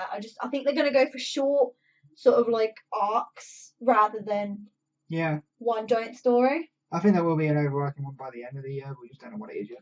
From the cutscene you get at the end of the credits. No, I'm not going to say what it is. It says they're dropping all this stuff. I haven't dropped shit. Like, you get shown something at the end. And I feel like it could link back to the things that have happened, but very loosely, very sort of like stepping stone to get the next story out, rather than it being like fully tied into it. Yeah. I feel like the story's just a bit bland. Like it's nothing special. Yeah. And the gameplay is really good, and I could forgive the story if I wasn't so mad about the bugs. Yeah, if the gameplay worked and didn't bug out all the time. Because it's amazing when it works. Like you say, the characters are good. Some of the characters' stories are very good. Yeah, the storytelling in some ways are good, like the characters and all that, but I just feel, generally there's, I mean, I say enjoying it so far, like I'm not hating on it like you, but I haven't got to the end. I'm not hating on it, I'm frustrated with it. Yeah. I'm mad with it. I get mad, but I am. I'll probably repeat myself now, but I feel it's better than a lot of the types of game, the looter shooter game stories. But that's what I'm comparing it to. Like, it depends what kind of games you like. What you're looking for. If you've got a squad, play it with your squad. Enjoy it. If you like looter shooter games like Division, Destiny, if you're in it for the gameplay, you're in it for the challenge. Go for it. I say challenge. Well, we play it hard all the time. I've unlocked Grandmaster now. We can try that because I feel like it'll get harder. Because hard's easy. Yeah, hard is not very challenging. Like you forget that you're playing it on hard mode. Yeah, if you're looking for story, if you're looking for a single player experience, it's not for you. Maybe eventually the story will get better. I would wait though. Like everyone does with Destiny, Destiny 2 and Division and all that. I'm excited for Division 2 because I feel like this is not going to have enough content up to that point. So I feel like I'll dip in Division 2, finish that story, which is apparently 30 to 40 hours. I hope it is. I hope I remember what happens in it after I've done it this time. And then after that, I might dip back into Anthem. I feel like I'll alternate between the two. It does seem like the kind of game where you're going to just go in. Like, they'll be like, oh, this dropped today. You'll go in, you'll do it. You won't switch in between. Yeah. Like, I was worried before that I wouldn't be able to have enough time and to get into both and have both going at the same time, but I feel very easily we could. Like we could now. Like now, knowing what it's got on offer and what they've got coming up. I mean, they have got a lot of stuff coming up, but a lot of it's just like the Killing the Titans. The things coming up, the game has to be fixed. Yeah. Before it, because they can add as much new content in as possible, but if you're constantly getting disconnected, you can't play it. Yeah. That's the bedrock of it. Like, until they fix the bugs that are like breaking people's PlayStations, causing people to get kicked off the game. Yeah. People are not gonna want it. I'm gonna risk it. And now Sony's turned around and said you can all have, like, people who bought it can have refunds. Imagine the people who are mad about it, like me, who are gonna go, yeah, refund, forget about it. Yeah. You know Division what I 2's out mean? next week. Let's Exactly. go. Yeah. This Yeah. game, it's unfortunate because it's It's- EA, so it's that a game that that it is had that against unfortunately it in the start. stuck in development Yeah. hell for ages. Was rushed out. Yeah. Once It's got it was had a everything bare going bones of against it. the basics are fun in the game. The actual general gist of the game is fun. Mm. They need to build on it quickly. If they don't build on it quickly, Yeah. We're they're gonna have another Fallout. going to lose people to Division. They're going to lose people Mhm. to other games, and because game services are.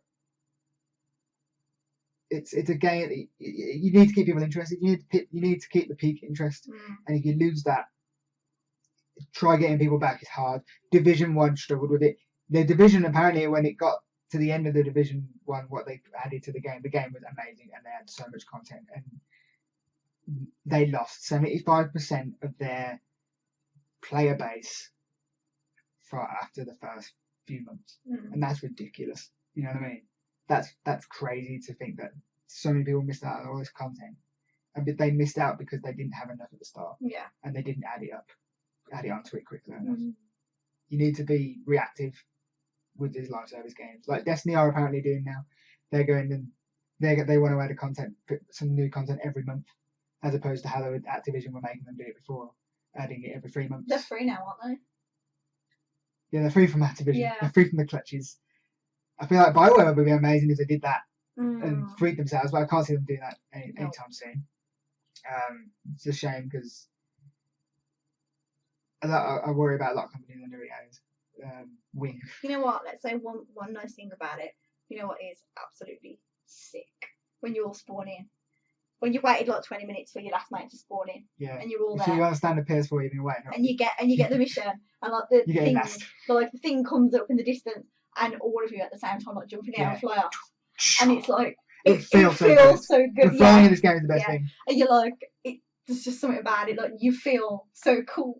Yeah, And like you and all your squad, and you've all got like matching armor, and you're like, yes. You're going like, I am man. That's what I'm saying. That part feels so good, and the gameplay feels so good, and it can be good. Yeah, I have faith that it will get there. You've got to say one nice thing about it now. I feel like I've been trying to say nice things about it all the time. I'm just difficult because it just turns into me moaning. I as a looter shooter game, which is I like those type of games. It's got promise. Yeah. It can definitely, it needs to get it take flight soon in terms of Pardon the pun. pardon the jabbing pun, but like it needs to get going and not overheat. I didn't really feel like I was going for the puns, but I thought I'd go for it anyway. So we're not hating on it. We're not. We was. No, but like we're not. When like a lot of people just got no time for it. You know what? Don't want to. Which I understand. I can understand that. Yeah. But I want this game It's to do easy well. to hate on something that you want to love. Yeah. And that you love. I hated on Destiny a lot. I fucking love that game. You know what I mean? Like it's one of those like. But you know what? It's easy to moan about something than it is to praise it. It's because you Always want the it to case. be good because you enjoy it. Yeah. You want to play it. You want to, but you can't.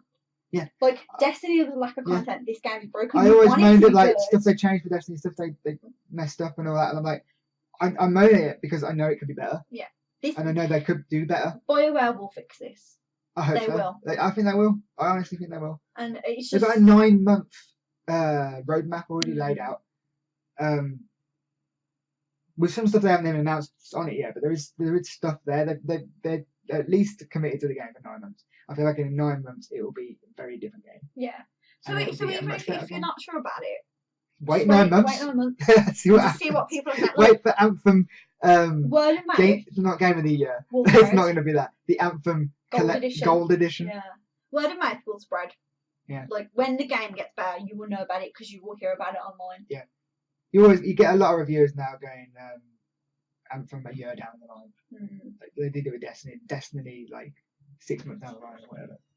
You'll get a lot of that, and hopefully it's better down the line. And I think we'll keep you up to date. Yeah, We, I mean, up to date. Up to date. We'll keep you up to date. We won't like go into as much detail every single time, but we'll just do a quick thing where we say if things have been fixed. And we're not the only ones playing it out of our lot. Jake and Nathan and Jamie are playing it as well. So if when they're next on the podcast, if they want to give their views, I'm sure they will. But we'll keep you up to date with any updates as well. To be fair, because I'm going to keep an eye on what's going on. Yeah, I really want it to work, and I want to get back into playing it. I need them to fix the conversation bug. Yeah. And then I can actually play I it. need to talk to Matthias because he won't let me. He won't it's the same for me. It's the same. I've already got to the same. I haven't finished the game yet. Should we move on from Anthem now? Because we talked about Anthem for a good hour now. But let's. It's so easy to spiral into all the. Yeah, it was. That's how many bugs are in this game. If you were playing Anthem for the length of time that we were talking about it, you would have been kicked out several times. I joke.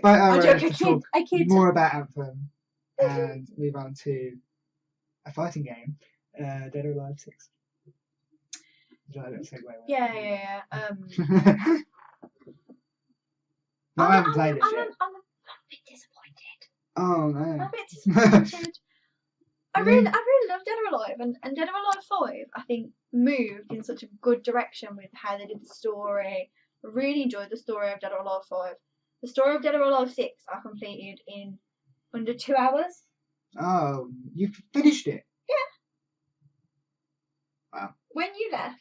Literally, I went to go and watch a football match and came back and you'd done it. Yeah, by the time you came back, I thought you had done it. I thought you were like... okay. No, I finished. Wow. Okay. I finished the story. Bloody hell. To be fair... Main focus is on the ninjas, which if you play Dead or Alive, you know what I'm talking about. Like, it always is their main focus because they're kind of the main... What they're doing is kind of the main story. For those who don't know. But those who don't know don't care.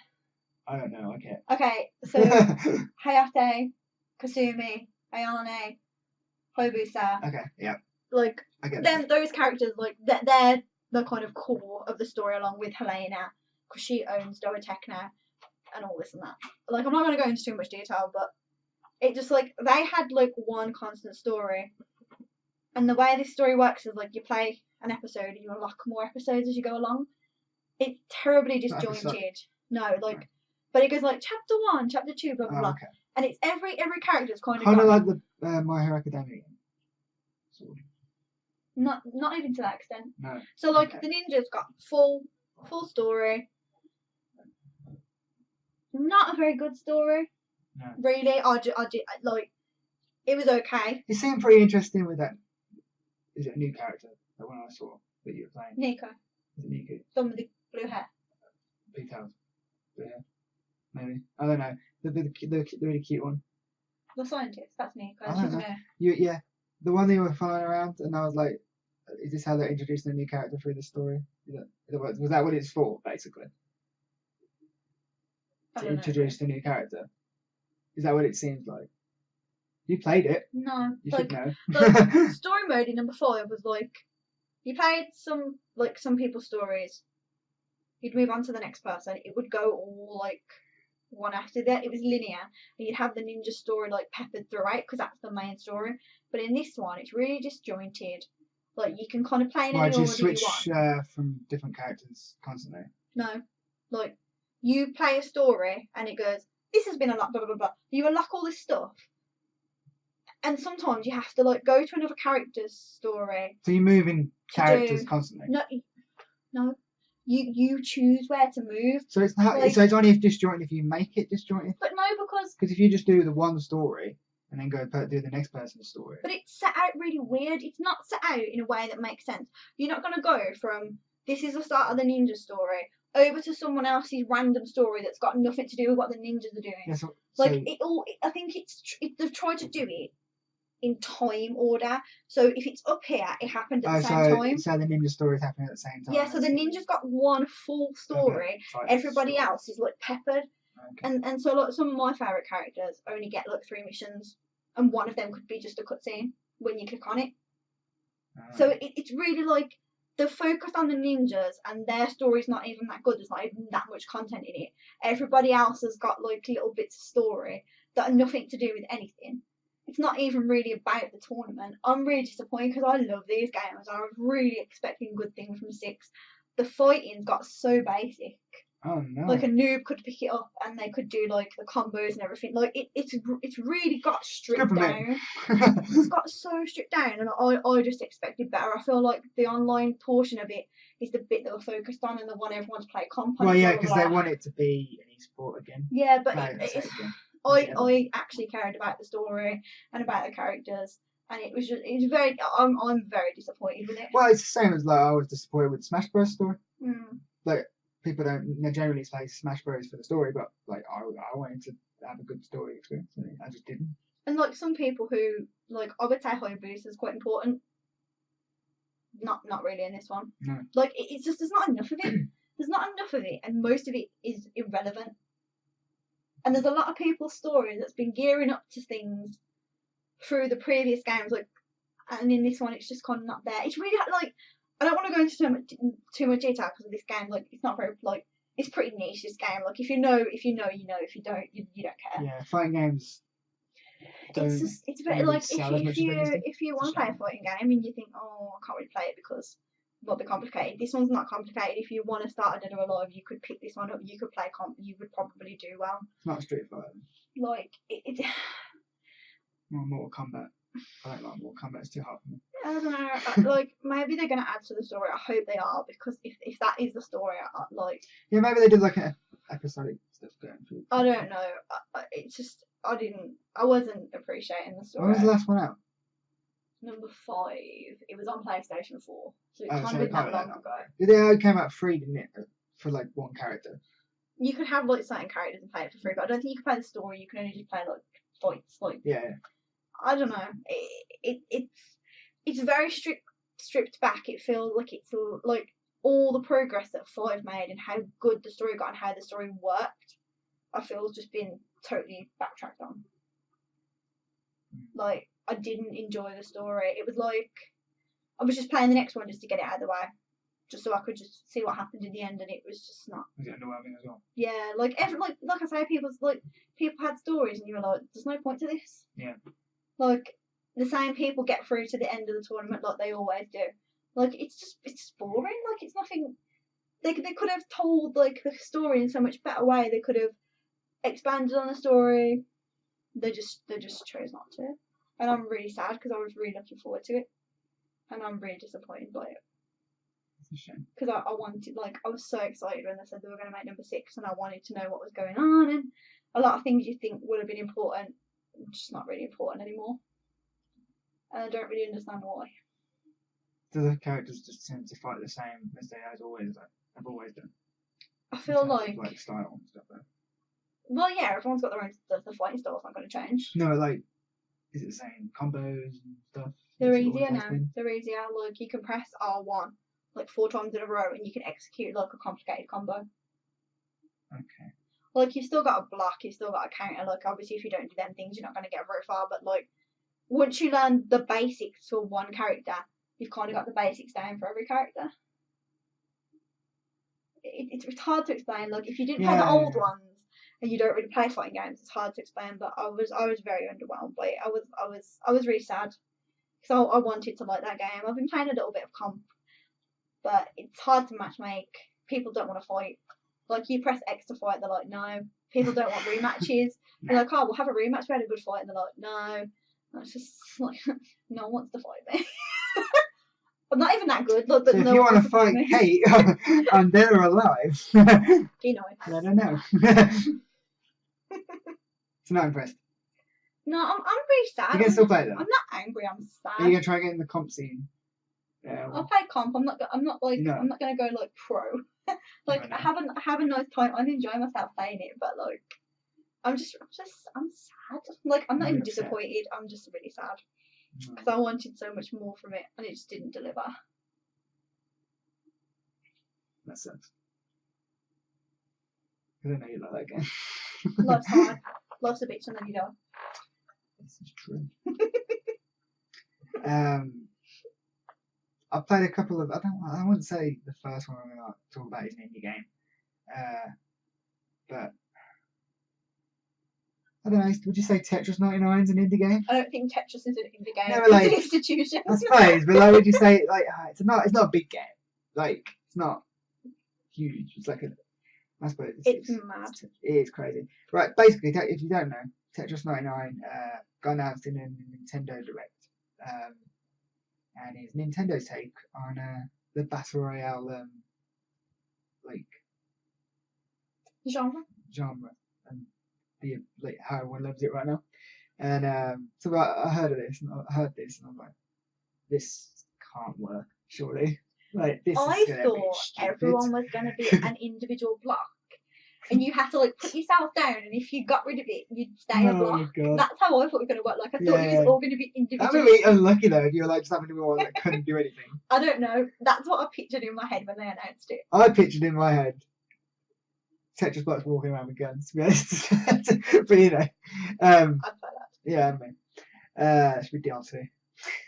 But basically, it works super well. Like, it sounds like a stupid idea, Yeah. but it works so well. I mean, you played a little bit as well, to be fair. The first night it launched, Chris sat there till like 4 o'clock in the morning, I played for just playing 4 it. hours. and I was like, My eye watered, and because of the kind of game it is, I could not look away at the screen, so I was literally sitting there crying and playing. It was and really I was bad. like, how did you stay up till 4 o'clock playing this game? That's stupid. And then I had to go on it, and I was like, I understand now why you played. Like, it's so addictive. It's really So good. basically, the battle royale aspect of it is it's generally it's a normal Tetris. game of Tetris. However, as you get lines, more than one, I will say, because one line doesn't count. If you get more than one line, you try to get lines in Tetris. It's generally what you do. If you get more than one line, You clear the You- blocks. Like, clear when the you blocks. get the lines, you Yeah, clear the blocks. yes, you send. For all the babies that might not. Well, that's like, true. Yeah. We're old, so we know what Yeah. Tetris is. You can't just assume that the youths know what Tetris is. To clear the lines, you get a full line, basically. If you get more than one line, you send those lines over to other players, and that will basically, it's called you sending your junk, and then that will, Inappropriate. well, yeah, that will push their Tetris blocks Up. also known as Tetraminos. I found this out a few months back. I did not know that. There you go. This pushes them up. So basically, they're close to the top of the screen, and once you get to the top of the screen, you're out. You're right. That's how Tetris works. But like, it's the fact that you can send these to push it up, and the more you get, say you get 10 rows, it's very hard to do. Mm. But say you get like a good amount of rows, you can send all that to one person, and it ruins their day. Because obviously, when you hit the top, you're out, and whatever number out of 99 you are, that's where you are. And the closer you get to first place, the faster They're it faster. moves. I think you get to Is it every 50. 10? If you get to 50, it gets a little bit faster. You get to 20, it gets even faster. You get Oh to my 10, God, yeah. it gets even faster. You get to 5, and you don't know what's going on. It's an out-of-body experience, isn't it? Yeah, Like, things are it's happening and you're pushing the buttons crazy. and you can't understand how You don't know what you're doing yourself, to be Yeah. fair. But like, I mean, I thought I was genuinely good at Tetris. No, you got no I fun am these not people. good at Tetris. It adds a new pressure to it, though.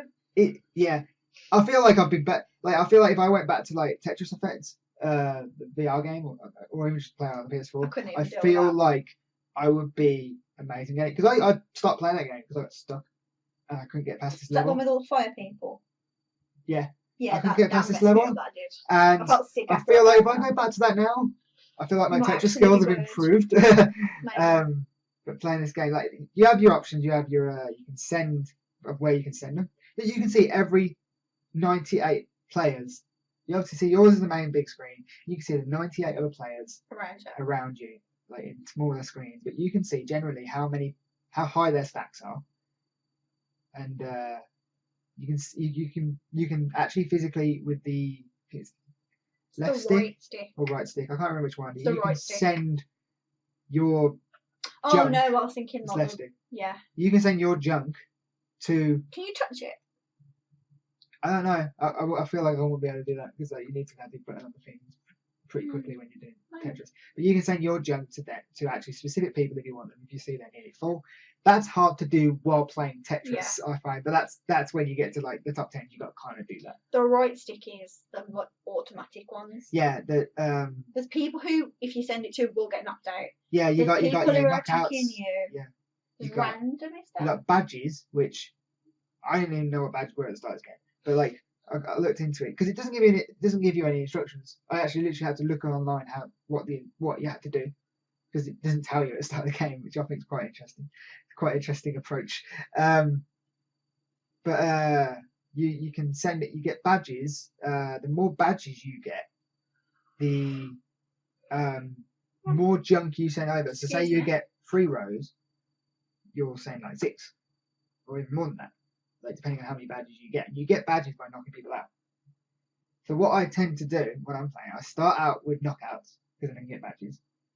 And then generally when you start out with knockouts, once you get to like 50, people start attacking you because you're like, you need to stop attacking me. When you get attacked, generally you send to attackers because you're trying to stop the people attacking you, sending them their rows to you by sending their rows to you and get them out first.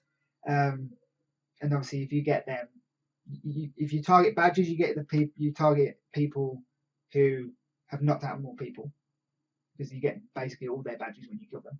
Yeah, so if they've got like 6 badges, you get all their badges and you can send like 10 rows. It's mental. There's random, which is I'll say that's better for beginners because if you start on random, people tend not to target you because it's just sending it to random people and no one thinks, hang on, this person's targeting me, I'm going to get them back. But they're the 4 automatic options, but you can send it to separate people. But it is crazy. Like it starts off calm, and you think, oh, this is it. This is not too bad. And then sometimes when you're like number 97, people are like, oh, I'm going to send you 10 rows now. And you have a little timer on your left where it starts off white and it shows you how many rows they're going to send you. But you can get rid of that by getting rid of rows that you already have on your screen. Yeah. So even if you get rid of 1, it still gets rid of 1. But that will go from white to yellow to red. And when it gets to red, they're just about to turn up on your screen. So you want to try and get rid of them before they get to red. Sometimes it could be a whole full thing and then you fucked then. Everything's gone. But I think the fact that you can see what's going on and what's coming towards you gives you kind of advantage. But I kind of had to change the way I play Tetris because normally I'll just get rid of as many rows as possible. Even if it's one row, but you literally got a stack now, and it's a lot harder when you're under pressure. But it is super fun. It's stressful, but it is fun as hell. And sometimes you're gonna be really bad. Sometimes the highest I've got is 5th. And I don't know how I got there, and I've never got there since. The highest after that I've got is 7th. I'm like, I don't understand how I got there. But I don't know anyone who's won it that I know of. But I know a few. Oh, Henry's won it. That is the bad one. Esteban. Well done, Henry. Because I don't know how you did it, mate. But I imagine it's pro. Yeah, you must be a pro Tetris player. Dab for Henry. But that's hard, man. I don't know how he did it. I'm gonna have to ask for some Tetris tips. People are saying you need to learn T-spins, and I didn't even know what a T-spin was until I looked that up. I know. That's just when you get all the T-shape, we'll put it in place and then switch it at the last minute. I know, yeah. But it's hard. It's difficult to do under pressure. I'll tell you that now. Because if you fuck that up, it fucks up your whole system. Right. Get good then, yeah. Yeah, pretty much, yeah. But yeah, I'm playing that. I think that it's for a free. Well, it's basically a free game if you have the subscription to Nintendo. It's not free then, is it? Yeah, but you say that all these games on the Game Pass are free but they're not. You pay for it. True. So it's the same thing. If I had the subscription anyway, it's free to me. And I'd say, considering the subscription is £20 a year, that's not too bad. Like the game is worth more than £20 in my opinion because it's that good. So I feel like I feel like it's worth paying for the subscription service just for this game because you can't play it any other way. True. Because it's free to download, but you need to play online, so you need the online. So it's. I feel like that's how they get you. I mean, they did say a couple of months ago we're going to have a game that pushes the online service and utilizes it really well. I'm like, I feel like it That was was this, but like it has done it really well, and I think there's always people on it, and it's the best battle royale in my opinion. Will the new Pokemon game need online to like trade when you're out and about? Maybe because Let's Go did. I don't know. I didn't really trade. No, because Let's Go No, not when you're out about, because like you just go by local when you can detect and never switch. Remember? I don't know. I don't. Yeah, that's a thing. Because you can play a game against someone without online because you can just connect to it. It detects other switches. I don't know. I think I've tried it with Nathan, but he did the like. I gave him. But we were online at that point and anyway. he like gave me the Pokemon. But yeah, I'm playing a little indie game called Anodyne, which is like a 16-bit like adventure puzzle game. You play as Young, and he's basically you're playing in his mind. He's got a load of demons and stuff, but he's kind of got a. That's deep. Yeah, it's a bit of a dark, deep game. I was like, oh, this sounds good, but no. I got enough problems. It's a bit of a creep. It's kind of creepy, but it's like cute creepy because it's like it's 16-bit, but like it's like an old like Zelda game. Like Spooky's House. It's got like dungeons, not quite that. It's got like dungeons where you go through a load of enemies and you got puzzles to solve to that sounds amazing. Open the next gate and stuff like that, and it is really cool. Your only weapon is a broom. Because why not? Episode 8. This game actually came out. I think it was 2014 on PC, and it won a load of awards, critically acclaimed and stuff, and finally come to Switch on the 28th of February. We were lucky to get a copy early, so I could play it for a bit, and I really enjoyed it so far. I played a good 3 hours of it, and for a game that it's a simple game, but like the puzzles aren't addictive. It's addictive, and the puzzles aren't repetitive, and they're not too hard. They're not too easy either. They challenge you. Like, I've died a lot, but it's one of those where you die and you realise what you did wrong. Yeah. So you can do it again, and you know what you're doing this time. But like, in a sense like that, it's like Cuphead. Like you die and you know what you did. Yeah. You know why you died, so you know how to fix it. And I think once you figure out the puzzle, you're like, oh, I feel clever now. That sounds really good. It is really interesting. You'll have to let me use the music's really good in it as well. And there's a second one, which is trying to be greenlit on Steam at the moment. I'll leave a link in the description if you want to have it. I'll leave a link to the Switch store for the first game as well, because it's well worth looking at. Really enjoyable, just a really enjoyable little game, which is nice. I sit in bed and I play it before I go to bed, and I really enjoy it. I'm gonna steal your Switch when you're done. And I'm really enjoying the story so far, because you kind of like you're trying to rescue someone. It's like a little like medieval adventure, but inside your mind, sort of. And you're trying to rescue this briar at the end. Is there a lot of like metaphors and like psychology behind it? Yeah. I've got to play this. It is really cool. I really like it. Is it along the same lines as Celeste in that kind of story? Not as deep, not as real in your face about it, and as much as I love Celeste. That's one of my favourite games that year. This is more subtle and more what's the word? More concentrating on the gameplay and the puzzles. That sounds really good. With the story kind of written in the background kind of thing. But it is really fun. I really enjoy it. I want to play it. You should. Oh, well, give me a Switch. When I'm done. It is really enjoyable. And it's been a while since I played a little indie game, but I really enjoyed it. Really, really enjoyed it. Happy day. Go and greenlit the second one because I want to play the second one. And hopefully that comes to Switch. Well, the same time as PC, I hope. Never know. You never know. Things don't tend to, though, do they? No, but it's only because the Switch is new and it's getting older releases now, like this game, for example. Hopefully in the future. Yeah, it's been on Switch before, so it's the second one and you just stick it on Switch at the same time, and I feel like that's the perfect place to play these kind of games. Yeah, Definitely. Like me as a person, I'm more like to play this kind of 16-bit kind of adventure On the game Switch. on the Switch than on a PC, because I can just sit in a bed, comfortably play it on like when I'm going on a train to a con or something. I'll play it on that. It's really fun. I'm really That enjoying does it. sound really good. Well worth giving it a go. Yeah. You been playing Just anything give me else? my Switch though. Just let me use Switch though. I will. But don't be like you can't have it. Like because I want to play it. So don't turn around and be like you can't have my Switch. I'll give you my Switch. We're gonna swap Switches. Yeah. To be fair, I'm not playing anything else on my Switch at the moment, apart from Tetris 99. How are you going? I can go on Tetris Effect for a bit. That's fine. Apart from Anthem and I played a bit of the Resident Evil 2 DLC, Ghost Survivors.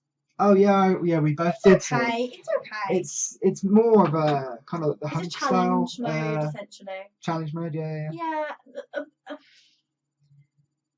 It's okay. It is just for Survivor, but like with different characters.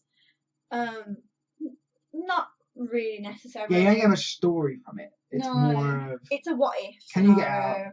Survive this? They're gonna throw everything at you. They throw new enemies at you. To be fair, yeah. They say they're new enemies, but they're just recycled enemies from other Resident Evil. Yeah, games. but like. But whatever. To be fair, those white ones from Resident Evil 4, and they were scary and everything. I don't like them. I don't know how they bite you because they don't really have a mouth. But I really do not like them. I really enjoyed Resident Evil 2, they don't but die. like I've completed it, and like I don't really feel the need to go back to it. Like I've had too many things coming out that I've been. Oh, Kingdom Hearts DLC been announced. Yeah, oh yeah. Some more story DLC. Section, really. But yeah. It's late and I'm tired and I'm old. They've announced that they said they're doing paid DLC. I'm not happy about that. Which is interesting. Because I think we've waited long enough, it should be free. As a sign of good faith. Yeah, maybe. That's just my opinion. That's the first time Kingdom Hearts has done DLC? Is it the first time Kingdom Hearts has been around when DLC is a thing? Maybe so. Like in terms of a numbered game, at least I'd say. I think after how long it took to make, and the quality of the game, like the first half of the game, is irrelevant, and I feel like they've got a bit of cheek asking for more money. Really? To be honest, like I really enjoyed the second half of the game because that's the point of the game. Yeah. But all the Disney worlds, as we said before, pointless. Waste of my life. Give me the DLC for free. You are not the first person I've heard say that. Yeah. So. And there's a VR experience as well. Oh yeah, well, but this has been around for a while. I think been out in Japan. Yeah. But it's finally come here. Like I think. I remember. I think Henry's tried it. Yeah, I think Henry tried it. I just let me perish. Like I'm old and I've waited too long for these games, and I just let me rest now. Put me out. To be fair, you've had like 3 really hype games in the last I am on like a burnout game, and I'm not done yet. You got one more coming. I'm not done. I do want to talk about Devil May Cry, but I want to talk some things that could be considered I say it's considered a spoiler, but Capcom literally put this out themselves. But if you're avoiding it, I don't want to spoil it for you, so I'll talk about that right at the end, so you can yeet off if you don't want to know. Of this. Yeah. Okay. Is Devil May Cry your last type of game of the year? I think so. Do you know what was worrying for me? Anthem was mine. Damn it. Give it time. Yeah. It's been a good episode. We've had a lot of. Well, most of it was Anthem, to be fair. Most of it was Anthem discussion. We're just on one today. Like we're tired, and it's late. To be fair, we're just on one. I'm slightly more bitter about Anthem than I was planning on doing on this episode because, literally just before I was trying to finish the story and it wouldn't let me because the mission just wouldn't stop because the hordes never stopped coming because it was glitched. Good way of getting kills for your weekly thing though. If I'm not on 500 Dominion now, I'm really annoyed. one thing I will give Anthem its due for.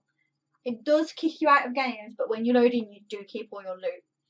And you get the option to get back in. The chance to get back into your mission, which is quite good. So there's a time limit, and if you choose not to, then you can invite someone else and everything. So that's pretty cool. If it works. If it does work, yeah. But that is, I will give it that. You don't. I've never lost loot from it, so I will give that it's props for that, because that is good. Because they could just turn around and go, well, you left, so you don't get nothing. Yeah, this is true. Are you done with all the games? Yeah, I think that's all we've played on. Okay, so if you're going dark on Devil May Cry, you don't want to know anything about it. I'm not like, there's so much been leaked, and I know it all because I've got no self-control, and I've seen all the leaks, and I know pretty much everything going on in this game. So possible spoiler. No. I'm not gonna talk about anything Okay. that hasn't been dropped on official channels. Like, everything I'm gonna talk about now has been dropped by Capcom. But if people go dark, people don't watch the trailers, people don't want to know. Yeet now. Yeet now. Yeet now, in peace. I'm going to try and put a yeet across the screen. Just leave now. Just leave now. Right. So, I'm quite annoyed about this myself. Oh no. Because, no, like, when someone's like, there's a Devil May Cry leak, I'm like, I won't look. And then She looks. I see it in passing, and I'm like, well, I know now, so I might as well look. So, I've seen a lot of the leaks. But Capcom has put out a trailer called The Final Trailer. And it basically confirms what everyone already knew, but it still hurt to have it confirmed before the game come out. So surprise, Virgil's back, which is not no shock to, like, me and Corey watched the trailer and was like, yeah, but we all knew this, like, we knew this was going to happen. But the fact that they've been making this game since before Star Wars Episode 7 came out, so how long ago was that? A long time ago. 5 years? When was Last Jedi out? It was like 2 years before that. Like, because the reason I know this is because obviously the new character V looks a lot like 2015. Adam Driver. 2015. And they said in an interview, like, they've been working on this game for such a long time, and V was already designed, V was ready to go, and they went to see Star Wars Episode 7 and they were like, oh my god, that's V. So that's how I know they've been working on this game that long. So why, literally a week before launch, drop the fact that Virgil's back? I mean, it could be to get the fangirls back in, because I know Virgil's got a lot of fangirls. Like, it could just be to get the fans, like, roiled, like, oh my god, yeah, he's in it. And everyone was expecting it. But at the same time, I'm like, why wait so close to launch to confirm it? It just seems silly. Do you get what I mean? It's like... Yeah. You know what it is? It's like, it's the last... Well, we haven't got you in. Yeah. We're going to get you in now. Here's Virgil. Like you see the back of him and you see the blue coat and you're just like, I knew it. But like... See, this at the same time, I was like, it's reasons like, I mean, I'm not a Devil May Cry fan, but it's reasons. It's this kind of thing that is why I tend to try and go dark on trailers a few months before, at least. See, I've been the opposite. Shit like this happens, and I'm like, wow, that's. I have literally. I've been on YouTube and I've watched so much stuff about it. I've watched all conspiracies. I've watched every piece of gameplay. The leaks for this game have been unreal. Like, and if they are true, which they're looking like they are, the latest thing to be leaked has upset a lot of people. That's what you're gonna say, then. No. It's upset a lot of people on the like mediums on like Tumblr, and people are not happy about this latest leak. So be wary, because it is everywhere, and people on Tumblr are very openly talking about it, which is annoying a lot of people, and it's out. So if you like, be very careful. Spoilers, avoid. Just be careful. Well, like, it's apparently it's all. That's a given, though. Yeah, but you know what I mean, like you're not gonna find Devil May Cry spoilers on the Devil May Cry Reddit, because I don't use Reddit, so I don't know. Cry, like, at the end of the day. But a lot. There's gonna be a spoiler thread or something. A lot of this game has been leaked, but to be honest, the leak that's upsetting everyone. No, I feel like you're gonna say it again. No, I feel like it was kind of obvious, or it was always going to be that way to a certain extent. So I don't think it's going to like, to me it doesn't bother me. I'm going to play this game. I'm hyped for it. Yeah. But I know like some people like they'll get spoiled and they're like, no, I'm not paying for it, which I don't blame them, because if you know the story. When's it out? 8th. So we'll talk about next podcast. Friday. Literally, it comes out on Friday. I'm going to sit down and I'm not moving till it's complete, like I did with Rosy 2. And I did. I was like, I didn't move. It's lucky that we haven't got the podcast next weekend, so we can have to. Even if we've got the podcast next weekend, you can just perish because I'm playing. Weekend after. It's awesome. The weekend division comes out, to be fair. Yeah, but just watch out. Just watch out. If you don't want to know anything, well, I'm literally just blocking out that weekend. if you don't want to know anything that Capcom hasn't officially dropped, just be careful because it's out there. Capcom have a thing with leaks, don't they? They just like let leaks out. But like, we worked really hard on this game, so stop sharing it around. And I'm like, I get that, and that's I agree with that sentiment. But everyone's did you see any Kingdom Hearts leaks? No, because I knew I feel like that did really well. I knew they were out there, but Not leaking shit. I didn't search for it. Like, the whole plot of the game got leaked, but I just didn't know. I was like, I've seen a lot of like Kingdom Hearts groups, and they're like, don't post spoilers. Don't post spoilers. I think that's good. Communities like that need to say, don't post spoilers. Yeah. And I think a lot of places don't. From what I can gather, the latest spoilers. The latest spoilers, apparently, because I haven't actually seen the source of the spoiler, I've just seen all the fallout of people complaining. Yeah. It's come from someone who has played the game already somehow and has put videos up confirming the theory. So people are saying that the video has to be legit, so what he's saying is true, blah, blah, blah. I don't know, I haven't seen it. Because although I kind of know the gist of what's going on, I don't want to see it. I want to wait till the game comes out. Talking about leaks, just in general leaks. Do you hear about the guy who leaked the Apex map and saying it was a Titanfall? Like years ago. Like a whole year ago, he leaked the Titanfall like battle royale thing, saying, "Oh, this is the thing," and everyone was like, "Don't be stupid. This is stupid. No one's gonna play this." Does that guy feel? I bet that guy's like, "Well, yeah, fuck you."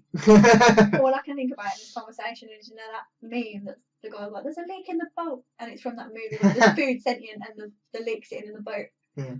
I cried the first time I saw that, and that's all I can think about it. But that guy's smug as hell, though. I can't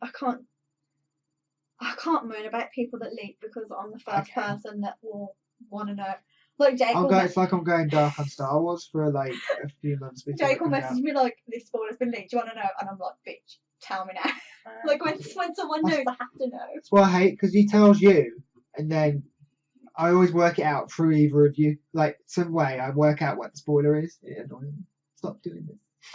I can't help it. To me. I can't help it. I need to know. I've got no self-control. But if you have got self-control, be careful. Be careful out there. Leaks are everywhere. They are. But yeah, that's game chat. And yeah. No, it's late. Yeah, it is late, and I'm tired, and I forgot what to say. This will be available as an audio podcast on iTunes, SoundCloud, and all that.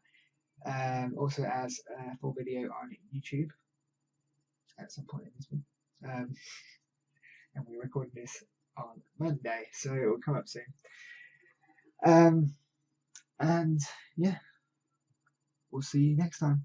And we won't be so tired and grumpy next time. Yeah, we won't rant about Anthem as much next time.